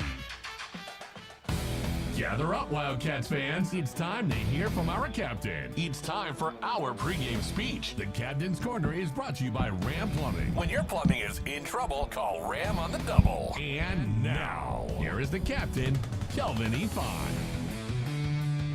All right, today Kelvin's got one of the current captains on this Wildcat ball club. We talked about him a little bit earlier in our show, Jordan Morgan, who is one of the seniors that he actually walked last year for Senior Day, but made the decision to come back and didn't. Well, I shouldn't say he walked because he had a cast on. Yeah. He crutched his way, and that was one of the things that was he wanted to come back and do it right for his Senior Day, and that's what we will get to see him do here today. Jordan Morgan out of Marana High School, just a great representative of this program, 6'5", 325-pounder, projected to be a high pick in the National Football League draft, which will be coming up here in the not-too-distant future in April. And Jordan this week talked about how he felt now about the decision he made to return to the University of Arizona. I don't regret it one bit. I mean, I love the guys I'm around. Coming back just to play with them one more year, it really seals the deal. Makes me feel good about my decision. After all that you've been through here, all the program's been through since you arrived here in 2019, what does it feel like to know that your team is going to a bowl game? Feels good. I mean, I've been here since 2019, so just building it up from there. It was a long process, but finally getting to the place where I'd say I'm pretty satisfied with what we're doing, but at the same time, we still have to keep pushing to get to a further level. What have these last 4 years taught you about life? A lot. I mean, taught me how to be a patient person. I mean, I was always patient, but with the injuries and with everything that's been going on, I mean, being patient is one of my greatest abilities right now, and it really helps me. And what's the biggest thing that you've learned under Brendan Carroll in the last 3 years? I mean, I learned a lot from him. I mean, you can see it on the film, just everywhere. I just take everything from him, and he's a real helpful coach. I mean, he's there for me all the time. He's there for everybody, actually, for everybody in the line room. So for him to be there for everybody, it just makes you feel like important. Jordan, how would you describe this offensive line as it's constructed right now? From you to Wowo to Baker and Leif and Polito and Sabianaya. I mean, this is one of the better units that this school's had in a really long time. Yeah, I love playing with them. I mean, we're in the trenches most of the time. I mean, all the time, pretty much. So for us to be able to trust each other and be one of the best O-lines in this program is really important to me. Where do you think you've grown the most as a player? I'd say probably leadership-wise. I mean, last year I was vocal, but I wasn't as vocal because of the guys who were ahead of me. So because I'm one of the older guys, it's important for me to step up and be one of those vocal leaders for my O-line and everybody else who looks up to me. Jordan, what stands out to you when you look at a guy like Raymond Polito, and what did you take away from his first complete game this year? I think size stands out. I mean, to everybody, he's 6'8", but 330. He's a big freshman. For him to be that big, it's a good having that space filler for us, and that experience later on would be good for us. And then thoughts on Jonah Coleman and his skill set as a running back. What stands out to you about him? He's a hard runner. I mean, he's hard-nosed. He likes to put his head down and get those extra yards. Jordan, Brennan earlier said that it seemed like maybe you were a little bit hesitant in the early part of the season, kind of feeling things out with your knee, and then the last few weeks, you just kind of, maybe put that to the side. How would you describe just sort of what that process has been like, feeling confident in your body? Yeah, so like you said, like at the beginning of the year, it was like I was worried about someone falling on it or stepping wrong again or having a freak accident again. But as I went on, the confidence built up more and more in practices and all that. So just going into these last few games, it was more of a mindset to just like forget about it. Like, you're good, you're healed, you're recovered. Like, it's time to go. Jordan, is it crazy that this is your last home game, and what do you just remember just about all the home games you've played here at Arizona? Yeah, it is crazy. I mean, I did the walk last year, but I didn't do it on the right foot. I mean, I came out injured and did the walk and didn't get to play and finish the year. So this year is a really important walk for me because this time I get to do it right, and it just means a lot. And I just want to finish this the right way. What is your worst memory playing at Arizona State, and what is your best memory?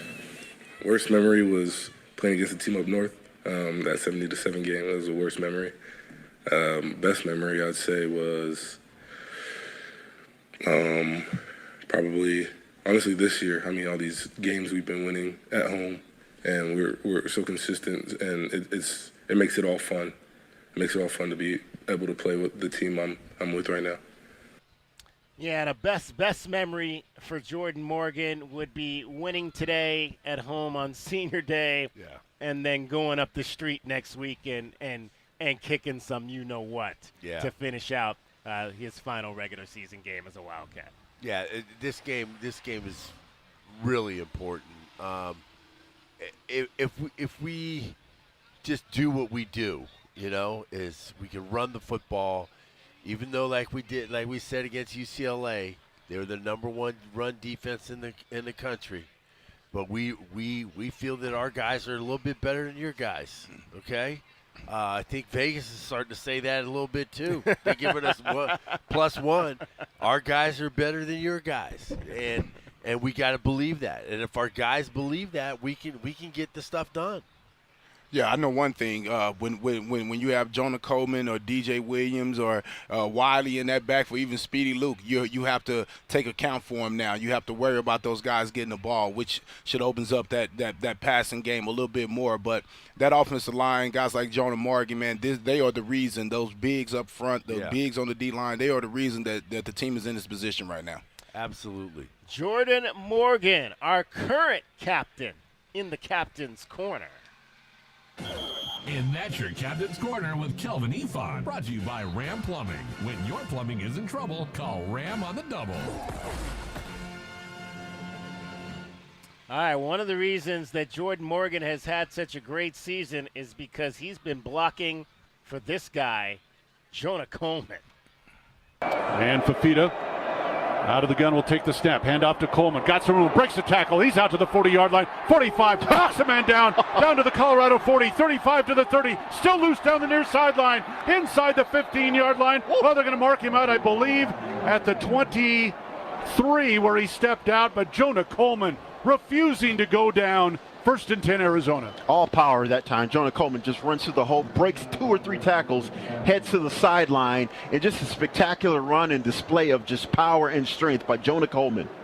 Put Shiloh Sander on a poster last week with a vicious stiff arm, and this week Jed Fish talked about why Jonah Coleman is just so hard to tackle. He's very strong. He's low to the ground. He's got very strong legs.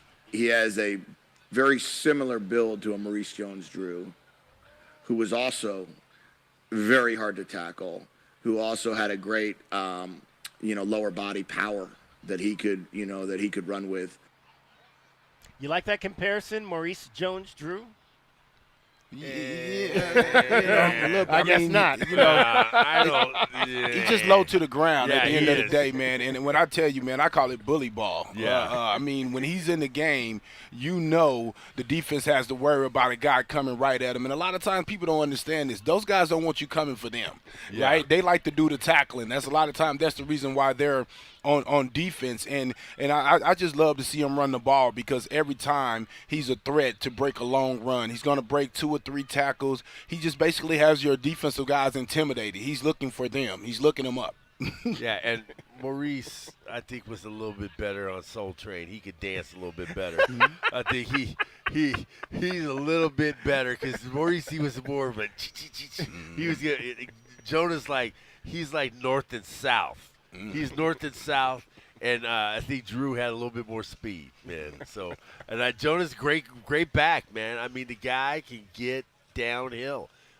He punishes guys, and he's just running with confidence. That's the thing. Kelvin, you can say that. You can talk to that. That running with confidence is just unbelievable. He's unstoppable. And Glenn, more than anything, what I love is that these guys were waiting their turn. They was getting 1 carry, 2 carry, but when he came in, he made a play every time. Every time, if he only got a carry, he made the most of that 1 carry. And so it's just beautiful to see guys working and end up getting rewarded for it. It's a lot of that up and down this roster when you look at it, and that's guys who have earned their way. Michael Wiley made him earn his way onto the field, and as you can tell, the way he's playing, he's not trying to let go of his opportunities that he's getting out there. Not to make a comparison to you and your boy Trunk Candidate, but Jonah Coleman last week was the guy that was getting the yardage, and then DJ Williams was the guy down there getting the glory. Yeah, exactly. That was Kelvin Efon too. hey, man, you got to finish it out. Sometimes, what happens is a lot of times the guys make big runs like that, they're tired. Yeah. They're tired. They ain't tired enough to go in the end zone now, hey, so you got that other guy, but you got to have somebody you trust, because if you didn't have a guy you trust, you're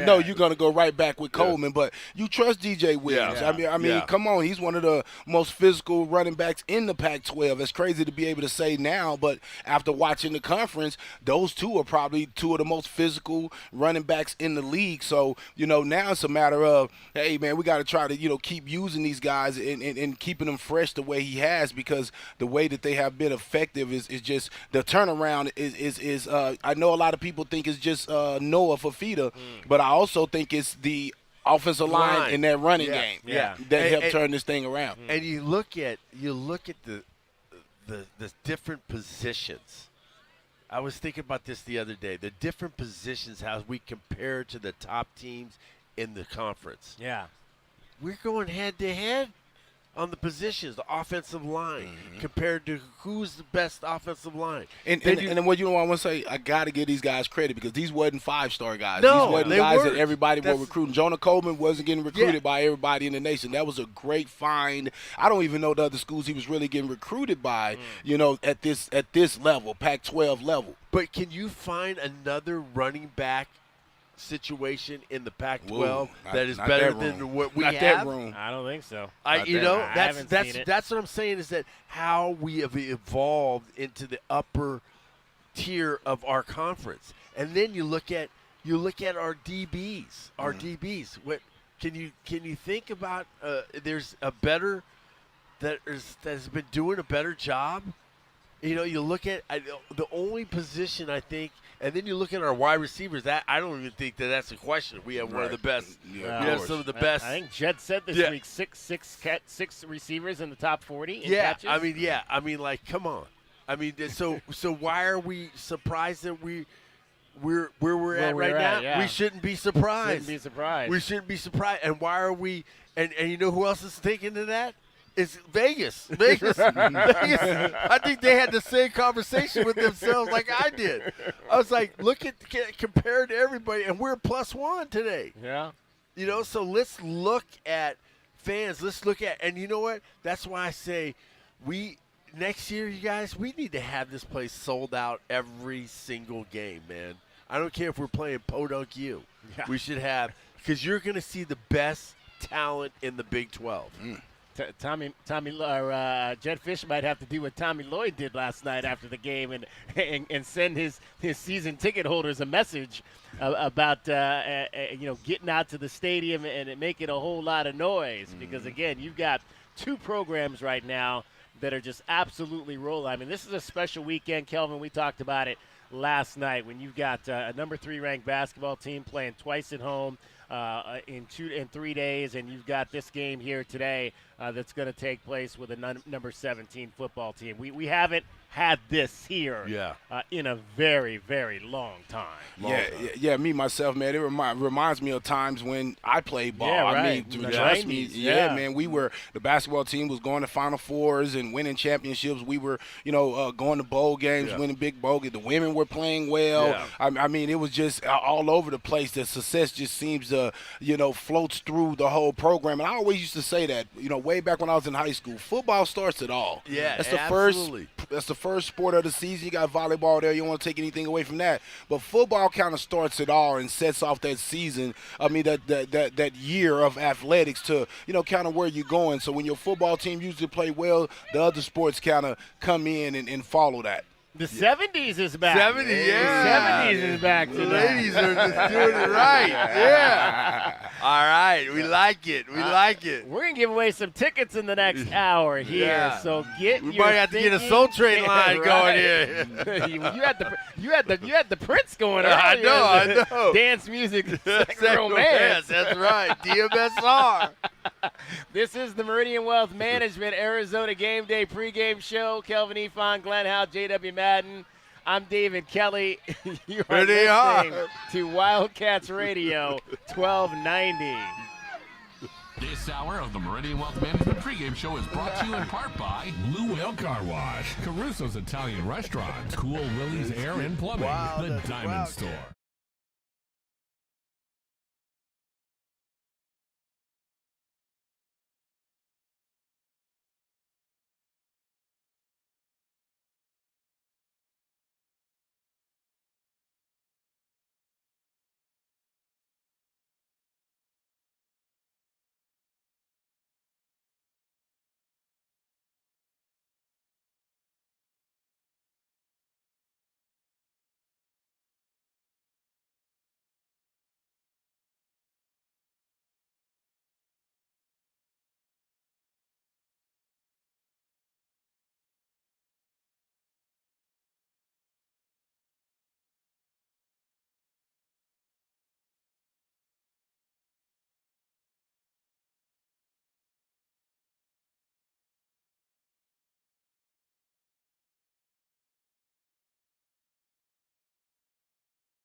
Bear down, Wildcats fans. This is the Meridian Wealth Management Pregame Thank Show on Wildcats Radio 1290. Brought to you by Meridian Wealth Management. Wealth well managed, life well lived. This is the home of the Arizona Wildcats. Wildcats Radio 1290. Let's take a look at the Right Way Rundown and see what's coming up on our pregame show. Brought to you by Right Way Heating, Cooling, and Plumbing. Doing things the right way. Final hour of the show here from the U of A Mall. We've got the 70s going on. Playing a little Upside Down. Diana Ross, I believe that was Diana Ross back in the day. Yeah, that's my kind of music right there. All right, coming up, we're going to give away some tickets to this game here that starts at 12:30, Arizona and Utah. We'll talk about the Servite boys. Jacob Manu, Tetro McMillan, Noah Fafita, 3 guys from the same high school who have helped quickly turn around this Arizona Wildcats program. We'll give you our best of the game as well, keys to the game, best bets, all straight ahead here from the U of A Mall as we get you set for today's game. But first, let's give away some tickets. So I've got a name, but you better have your thinking cap on. All right, Amanda Garcia. Oh boy, the 70s is coming. Yeah. The 70s is coming to the mic. All right, come on, Amanda. The 70s is coming. Where to the you at, mic. Amanda? Where you at? Amanda Garcia is coming now. All Hello. right. Hello, Amanda. Hi. How are Last you? Awesome. How are you? Good. Good. Now, Amanda, are you the birthday girl? I am one, and my boyfriend is the birthday boy. Oh, okay. All right. Yes. Happy Oh, whoa. Is he? Y'all share a that's birthday right. with a very special guy. Who? Me. Is it? No! Scorpio season. Well, I'm Sagittarius, so. He's Scorpio, too, yeah. All right. Scary. That's funny. All right, Amanda, do you know your Arizona football history, do you think? Yeah, are I you good at hope. this? I'm a helper. All right. I'm going to, I've tried to make this as easy as I can for you. Okay. Okay? Mm-hmm. All right. Last week, is that your boyfriend? Yeah, Yes. The birthday Scorpio boy? season. Scorpio. Scorpio. That was a good song from the 80s. This Scorpio show no shame. Shake it, baby. All right. A little before my time, but I'm Yeah, working with that was 1980s. All right, here we go. Here's your question. Yes. Last week, the Wildcats beat Colorado Yes. in Boulder. Yes. It was their 4th win in the Pac-12 conference. Mhm. Okay? Okay. Or the Pac-12, Pac-10 for the purpose of this question. What season? I'm going to give you 4 choices. When was the last time the Wildcats went on the road and won 4 games in the Pac-10 or Pac-12 conference? Was it 1940? Was it 1975? Was it 1998? Or was it 2021? Ooh. Yeah, you know it wasn't that one. Yeah, you good. Yeah. I'll ask the question again. Okay. When was the Wildcats have won 4 Pac-12 games on the road this season? When was the last time they won 4 Pac-12 or Pac-10 road games in a season? 1940, 1975, 1998, or 2021? I'm going to go with 1998. 1998 is correct. And we got a player There that was you on. go. A player that he was on that team. He was the Nice. captain. Oh, He was the captain of that team. He had a C on his Yeah, jersey. yeah, Ah. 12-1. 12-1. The best record in 12-1. Wildcat history. Nice. Let's put that on there too. Yay! Hey, our guy was back. He was back to get it again. Hey, Otto is always here. He's here every week. Congratulations, Amanda. Just so you know, 1940 and 1975, the Wildcats were not playing in the Pac-12 Okay, conference. okay. And in 2021, they only won 1 game. Yes. Period. We were here. We were here watching them. Yeah. I try to make these questions She said easy. no, not 21. Not 21, definitely. I try to make these last question's as easy as that. Congratulations, Thank Amanda. you so much, guys. Enjoy the game. Yes. Enjoy your birthday We will. weekend. Happy Thank birthday. You. Keep the music flowing here. I love it. I heard Upside Down. What song is on now? What do we got now? What song we got going up? Oh, we got a commercial. Oh. No. Somebody doesn't have the Spotify Premium over there. You know? All right. Congratulations, Amanda Garcia is going to the football game today to see the Utes and the Arizona Wildcats. All right, guys, let's dive into the Servite boys because, man, have they been playing well. Noah Fafita, Tetero McMillan, what a connection it's been this season. Fafita out of the shotgun. Noah fade to McMillan. One-handed catch. Back corner of the end zone. Touchdown, Arizona. T-Mac, how many times have we seen him use that one hand to haul it in? That was spectacular. All right, there we go. YMCA now. All right. I actually saw those guys out at the Pima County Fair a couple of years back. They're still doing their thing all these years later, the Village people. Again, 3 guys from the Servite Friars that have helped take this team to within a couple of wins, potentially of a Pac-12 championship game. You heard Noah Fafita, who has now won 4 straight games as the starter. Tetero McMillan, who is making all kinds of crazy catches out there for this team, one of the best receivers, if not the best receiver in the Pac-12 conference, and Jacob Manu on the defensive side of the ball, who emerged last season as the leader and the playmaker on this Wildcats defense. And I asked him this week to tell me a little bit about how he's felt about what he and his 2 teammates have done, and if they thought they could make what has happened this year materialize this quickly. I wouldn't say it's just us, though. I mean, like, we have guys like Jordan that play a big part. It's not just us 3, but I feel like we're starting to kind of flip the program in the way that we want to. So I feel like we're going in the right direction. But it's the team and the coaches. Jacob, what's your favorite thing about Noah and your favorite thing about T-Mac? I don't have a lot, but I'm playing. I'll probably say just the way that Noah just keeps on pushing throughout everything, and he just keeps his faith, most important, through it all. And then for T-Mac, I'll probably just say, I don't know, a lot of things come easy for him. Don't tell him this, but a lot of things come easy for him, but it's crazy how talented he is, but I don't think he really knows how talented he is. But really, for me, is probably the work that he's been putting in this year. He wasn't really like this in high school, but he's been putting a lot of work this year. It's starting to show. Wait from the field. They're good kids, man. I mean, put God first before anything. They're good friends. They're good friends to have.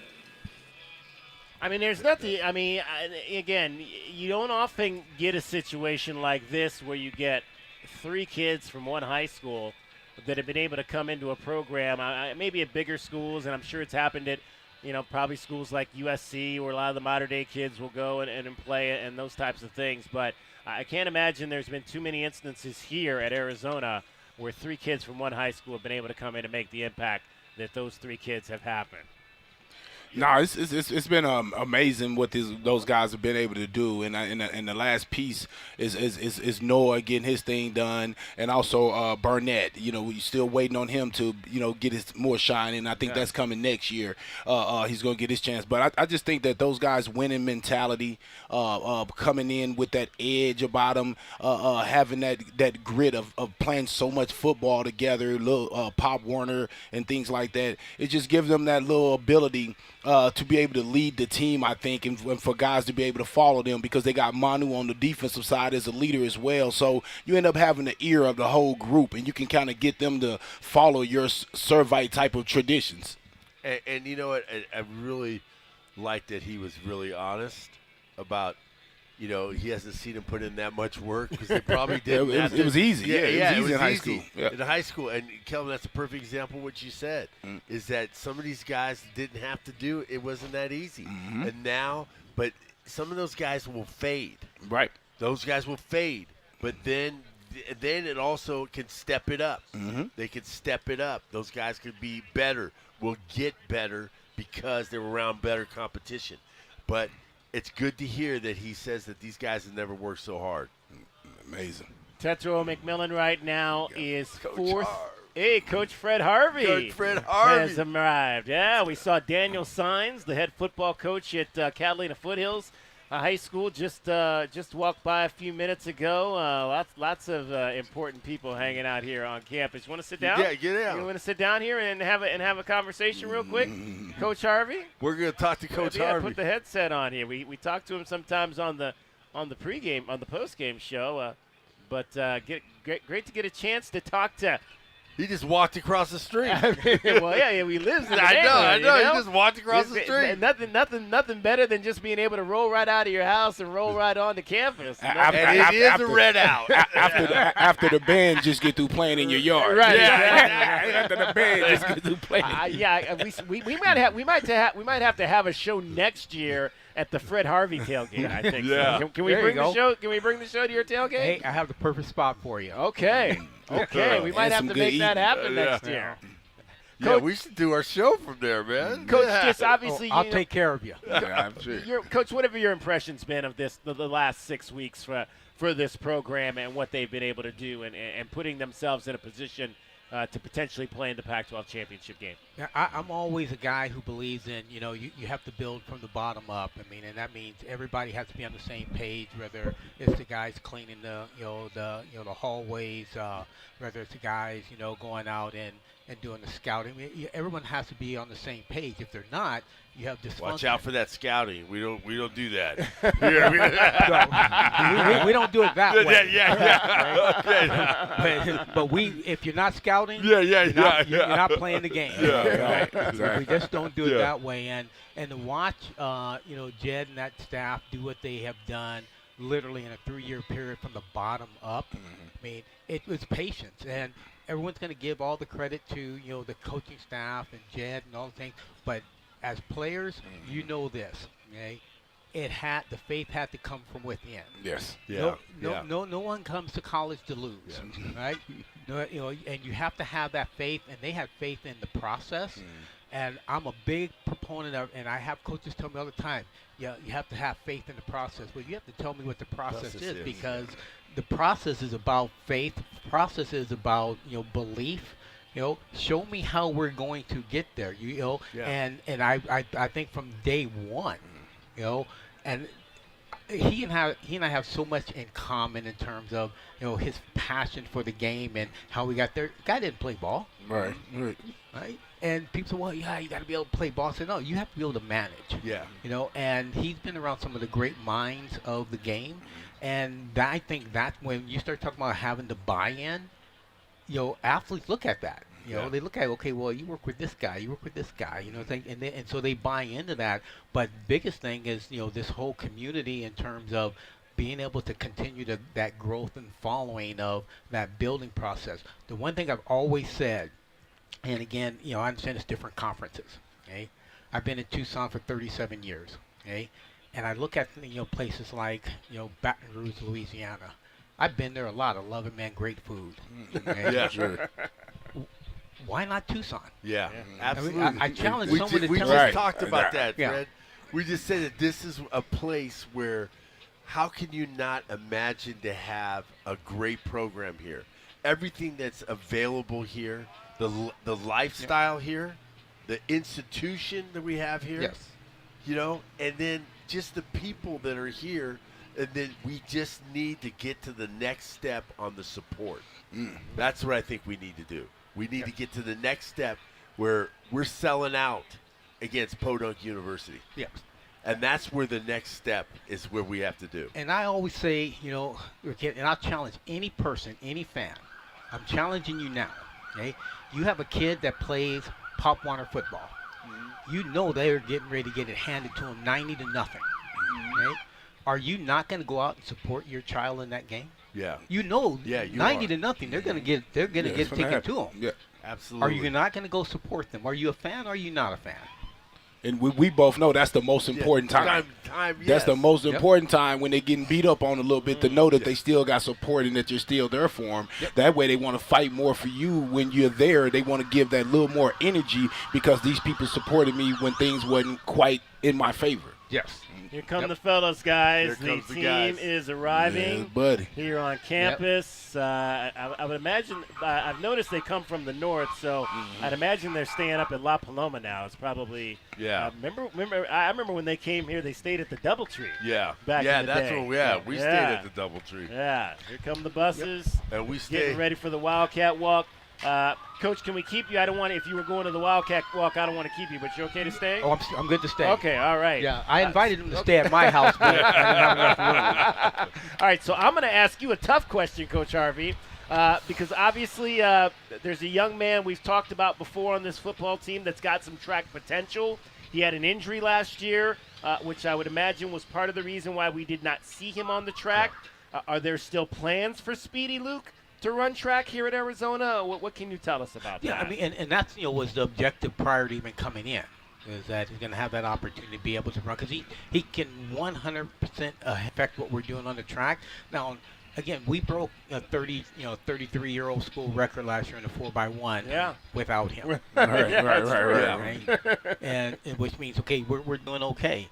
You add him to the mix, it's not just breaking of the school record. It's now you're challenging the best teams in the country for the title. He is if I'm not effective. mistaken, you guys, the men finished, was it 11th? Yes. The men finished 11th last year.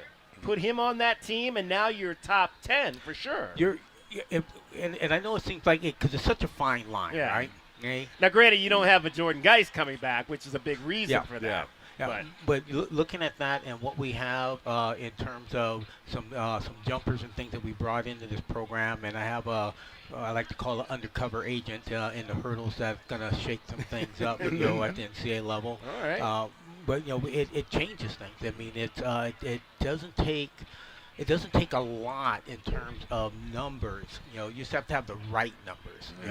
You give me 5, 6, 7 guys that get that you number. can literally look at and say, these guys can score.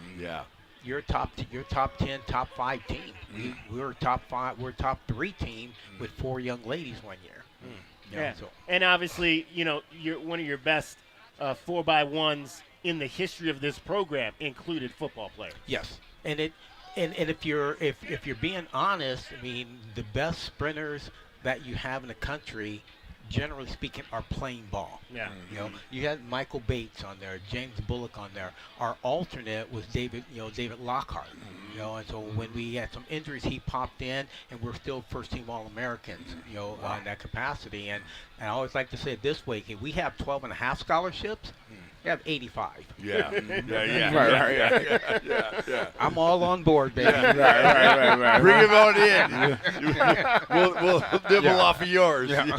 Coach, we know you had some issues with the storms during the summer. Update us on how things are going on that respect. Yeah, we're still living in an alternate housing project, and I don't want to make that sound because I lived in a housing project back in the day.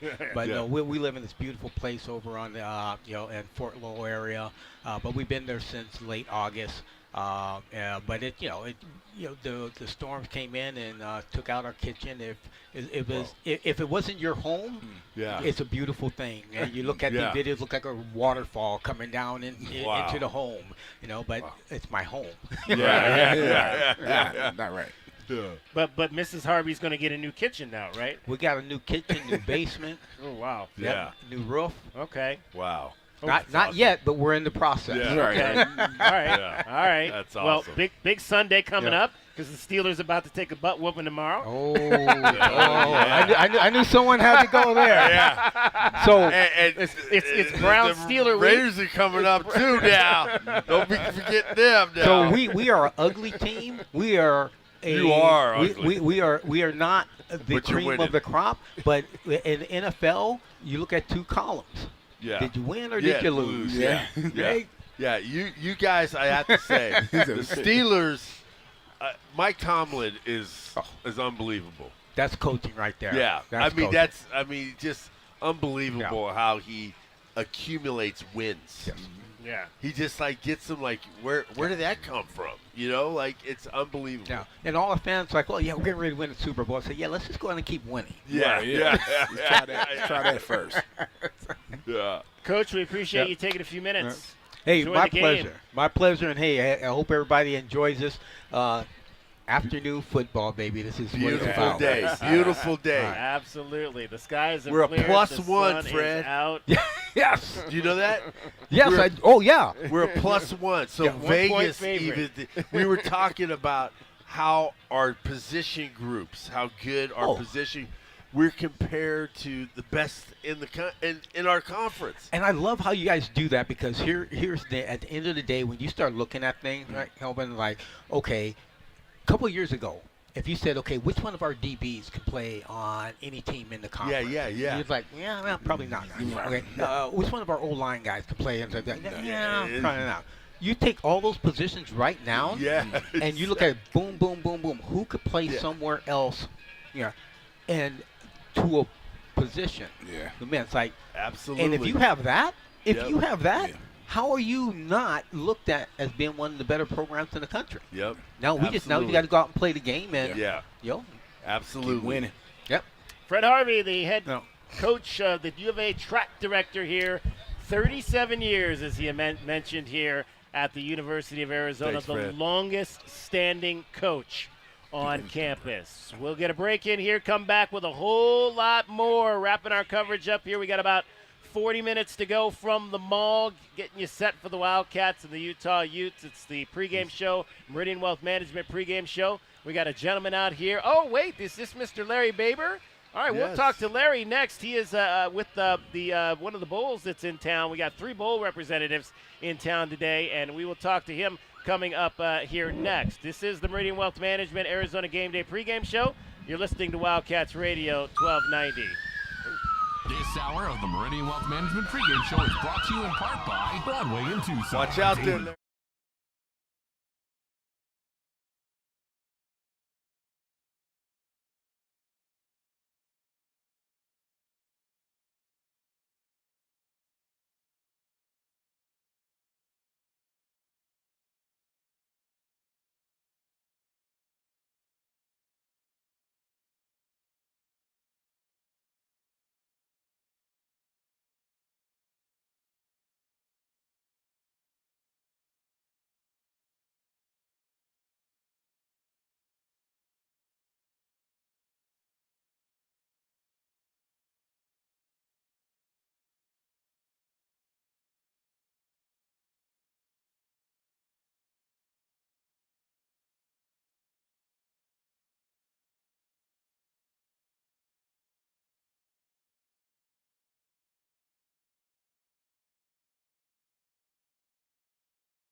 This is the home of the Arizona Wildcats. Wildcats Radio 1290.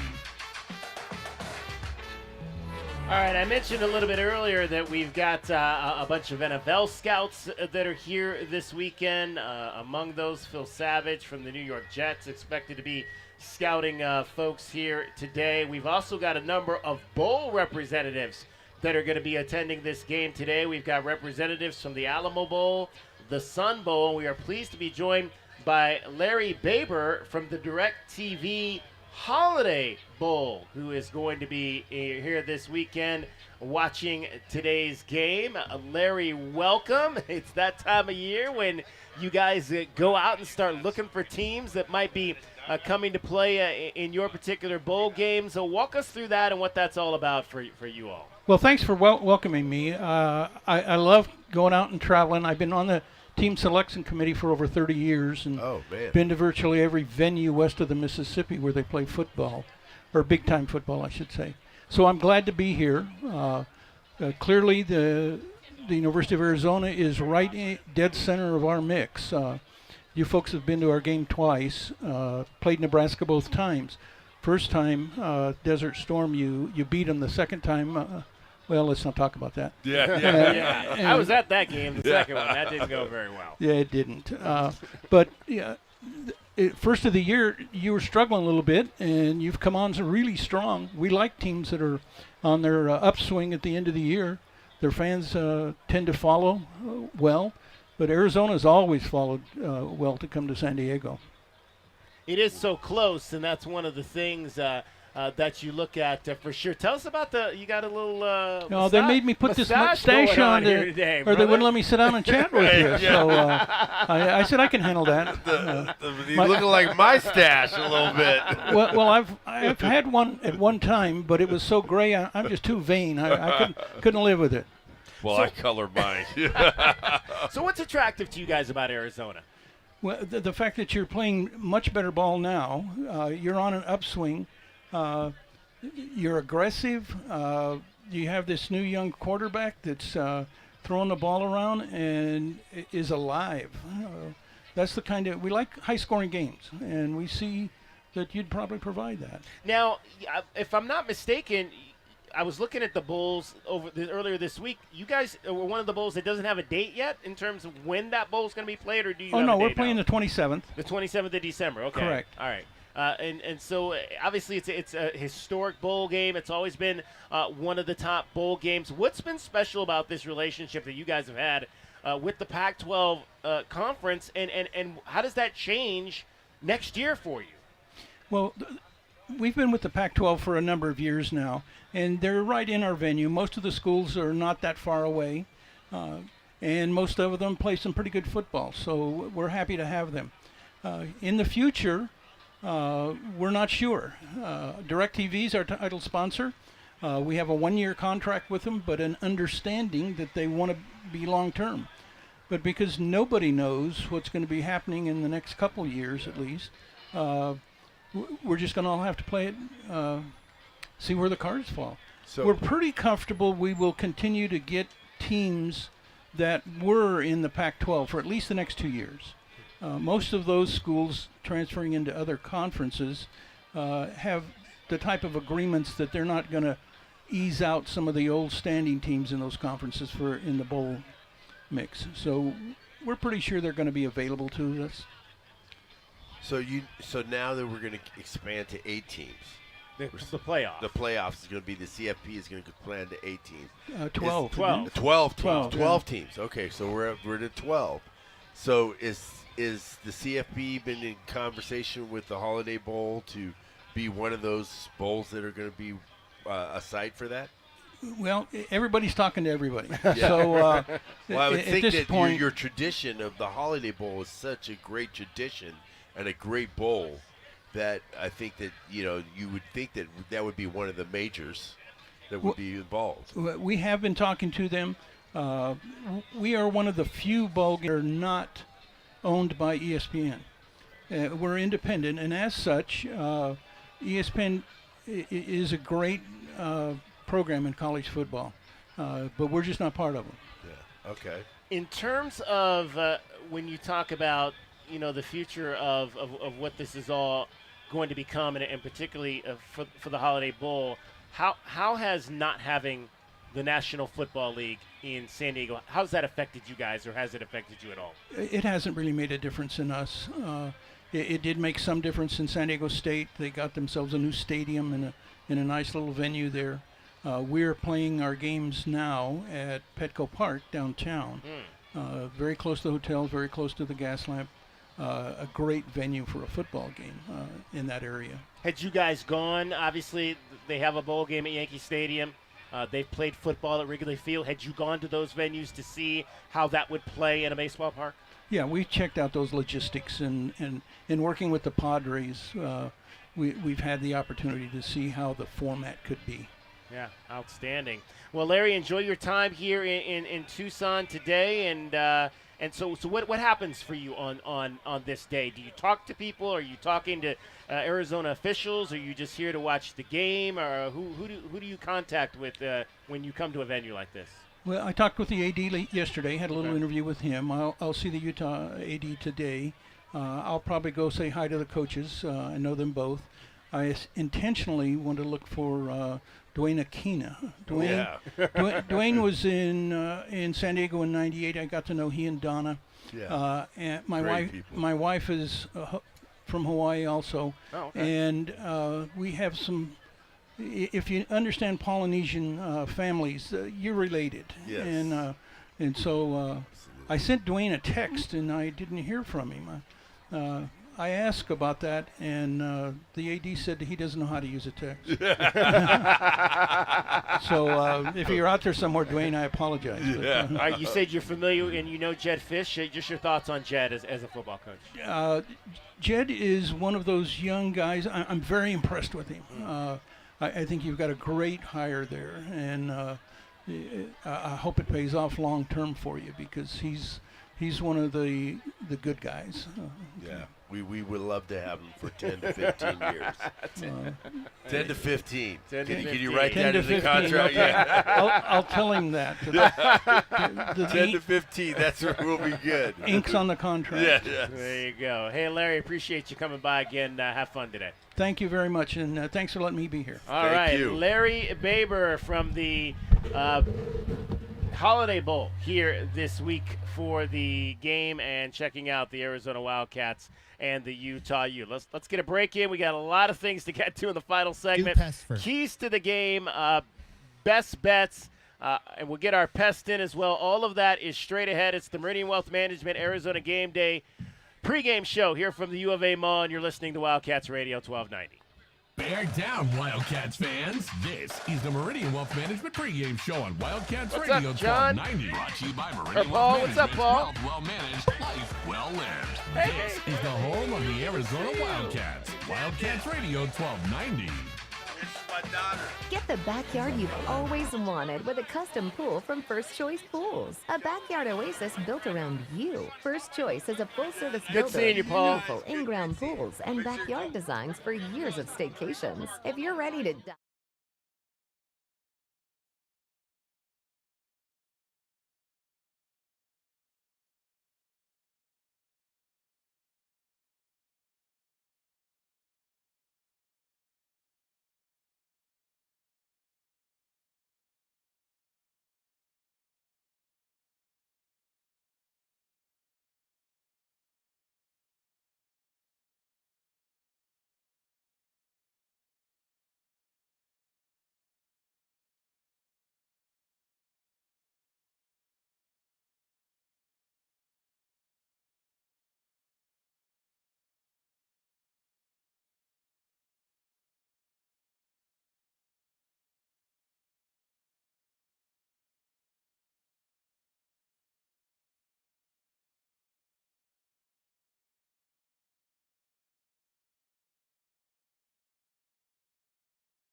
This is the Meridian Wealth Management Pregame Show.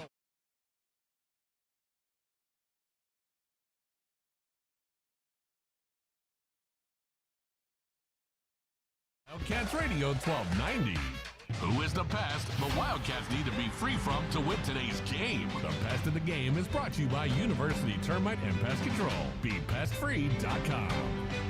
All right, time to get our Pest of the Game. We got a few things to get through in the final segment of the show. And, usually I try to find kind of an obscure guy to go with here. And but I'm not really finding anybody that kind of fits that mold on this defense. They just got a lot of really good, solid players. So I think I'm gonna go against my norm and go with the big fella, Jonah Ellis, today on defense. If things go awry here today for this U of A's offense, I think Jonah Ellis is probably going to have a lot to do with that. 16 tackles for loss and 12 sacks on the season. Not to mention 3 passes broken up. So he can do a little bit of everything. He can affect the run game. He definitely can affect the pass game. So I'm going to go with Jonah Ellis as my pest. My pest is going to be 6'2", 240-pound linebacker Lavani Dumani. Man, you talking about a guy that's all over the place, a real run stopper, a guy that could give us problems with our run game would be him. He's a guy that I worry about. So my best is Mr. Vaki. You know, he's playing. He's two-way. He's two-way guys. That's what I'm saying. Yeah, they showed him here as starting at strong safety. But they're like hiding him because he plays in the backfield. He's in the backfield. He's been playing great, getting the ball out of the backfield, running the ball. He's been doing a great job. They show the starting running back. That should have been my pick. Jaquande Jackson. And Dallas boy, by the way. Yeah, he's a Dallas boy, but but I'm telling you, this guy's getting the rock. Baki's getting the rock. Facts. He's getting the rock, so he's my pest of the game because I think that we need to, to be on point with this guy and making sure he doesn't get the ball in the open field because all he does is make plays. All right, so we've got Sione Vaki. Who is yours again, Kelvin? Let me get back to my linebacker. 3. Okay, Lavani Dumani. Okay. Yeah. Okay, and Jonah Ellis was my guy. Those are your pests for today. That's our Pest of the Game, brought to you by University Termite and Pest Control. BePestFree.com. All right, now in terms of what this game looks like, if you are placing bets, let's find out what the numbers look like for Arizona and Utah. Tucson, what are today's best bets? Will the Cats beat the spread? It's time to look at some of the best bets in football this weekend. Today's best bets are brought to you by Desert Diamond Sportsbook, Arizona's best bet. All right, we've been talking about it the entire show. It is a 1-point line in favor of Arizona. They are favored against a ranked team for the first time in eons on this senior day. Arizona -1, Glenn. Man, that's I'm going to take the Cats. I'm going to take the Cats. We got to beat them by at least 3. So I'm taking the Cats. I'm taking the Cats as well -1. I'm going to lay that 1 point. I actually think I want to say this could be a pretty big win for Arizona today. I just feel like that this team, they've played a lot of close games, but I think they've got a big win in them today. I think they've got a 10-plus point win in them today here on Senior Day. I could potentially see this maybe even dissolving into 17-plus points for Arizona today. I think the way this team is going right now, they're playing with a lot of confidence. This is a good Utah team, obviously, but I think the way this defense is playing, they'll be able to control Utah's offense, and I think the Wildcats will get their points today. So I'm definitely taking Arizona -1. Yeah, I'm taking Arizona, but I think it's going to be a physical game. I think that these guys are going to really show that this is a contention for a Pac-12 championship. Now, with that being said, I still expect a lot of points. With that being said, we're still in the Pac-12, but yeah, no, I have to take that. I have to take the Cats in this one. All right, the over/under, and the play has been the under all season long. 46.5. Ooh. Yeah, I'm taking the under on that. Glenn Howe going under on 46.5. This is going to be a possession game. They're going to shorten this one up, man. And Kyle Willingham he's going to he's probably going to try to go on 10-minute drives. I mean, slow it down to snap the ball at 2, I mean, because you know what? He knows that offense could score. So he's not going to put it over there on that other side of the ball. And, they're going to try to just say, let's let our O-line try to take this game over. So that's going to be on the under. Kelvin, what do you think? Oh, man, I ain't going to lie. I got to go to over because I had in my mind a number that I had what the score was going to be, and it's definitely over that. Really? Yeah, I'm about to go with that over this time. All right, Kelvin's going with the over. What you got? I got 28-21. 28-21. Well, that would be just over. That would be 49. That would be just over. I think like I said, the play has been the under, and I'm going to stick with that. I think again, this will be. I think the Wildcats will win by a pretty comfortable margin, but I think it'll stay underneath that 46.5 going into today. All right, if you're going to the casino, take our advice or don't take our advice, but you might win some money if you did. There you go. Those are today's best bets. They are brought to you by Desert Diamond Sportsbook, Arizona's best bet. Wildcats fans, what are the big keys for today's game? Our keys to the game are brought to you by the Royal Automotive Group. Royal Automotive, the dealership that is different. All right, guys, I think today you got to make Bryson Barnes beat you with his arm. Yes, absolutely. You got to make Bryson Barnes beat you with his arm. Don't let him escape out of the pocket and do anything with his legs. This is a guy I think that I don't know that he can do that.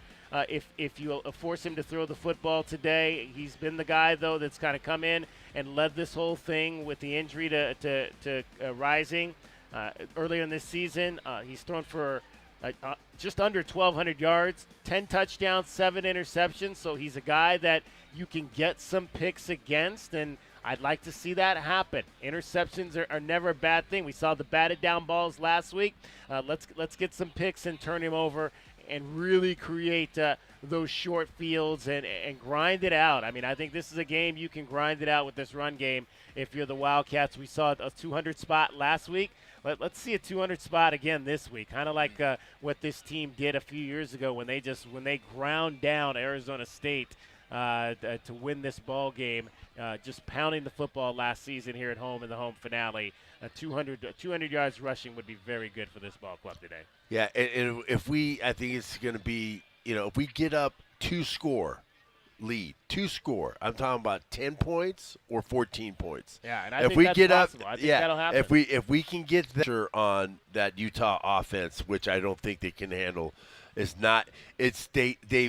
have done it before, but to have them press. We want them to be pressing on offense. And if we can do that, I think we can make some big plays and get some turnovers. Yeah. Yeah, and I just think and you just said it, turnovers. I think that's going to be key for us to make sure we continue to take care of the ball the way we've been taking care of the ball, whether it be with the quarterback position or the guys running the ball, protecting it. I think Utah is a team that try to be opportunistic and make plays like that and get fumbles. So I think we're going to be very smart about taking care of that football. Yeah, and don't let Mikey Matthews get going. I mean, this is a team that's had some punt returns, but they haven't really done much with them so far this season. So don't let any punt returns get loose. We saw that happen a little bit last week with Colorado, but I think that's something that Colorado specializes in pretty good. So I'm not sure that that'll be too much of a concern for this Arizona Wildcats club today. All right, those are what we think needs to happen for Arizona to beat Utah today. Our keys to the game are brought to you by the Royal Automotive Group. Royal Automotive, the dealership that is different. The dealership that is different. Woo! All right, we got all the bills paid, and that is never a bad thing. Guys, final thoughts on this ball game. Arizona and Utah Senior Day here today. We got the cheerleaders walking by right now, the dance team, the Pride of Arizona. Strike up the band! Strike up the band! Yeah, let's hear it real quick. In fact, we might forego final thoughts and let the band take us out. We got about 3 minutes to go. Strike it up for us. Yeah, absolutely. All right, Pride of Arizona right here, gonna give us a little concert. There we go.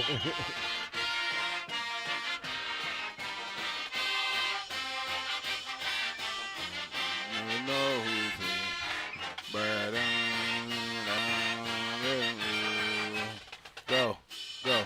Wildcats go. Arizona, bear down. There we go. Outstanding. We know that song, KE. We know that. For us. Yeah, there we go.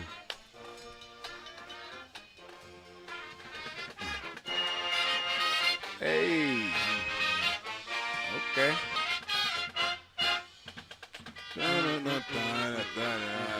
Hey, I know that one. Hey, there we go.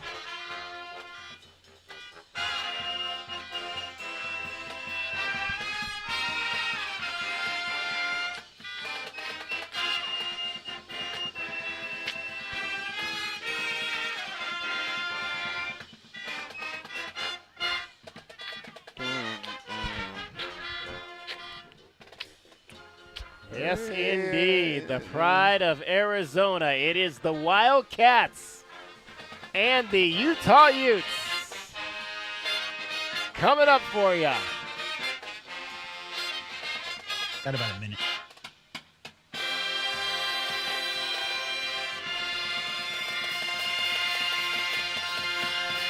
The Pride of Arizona. Help these folks get some new uniforms.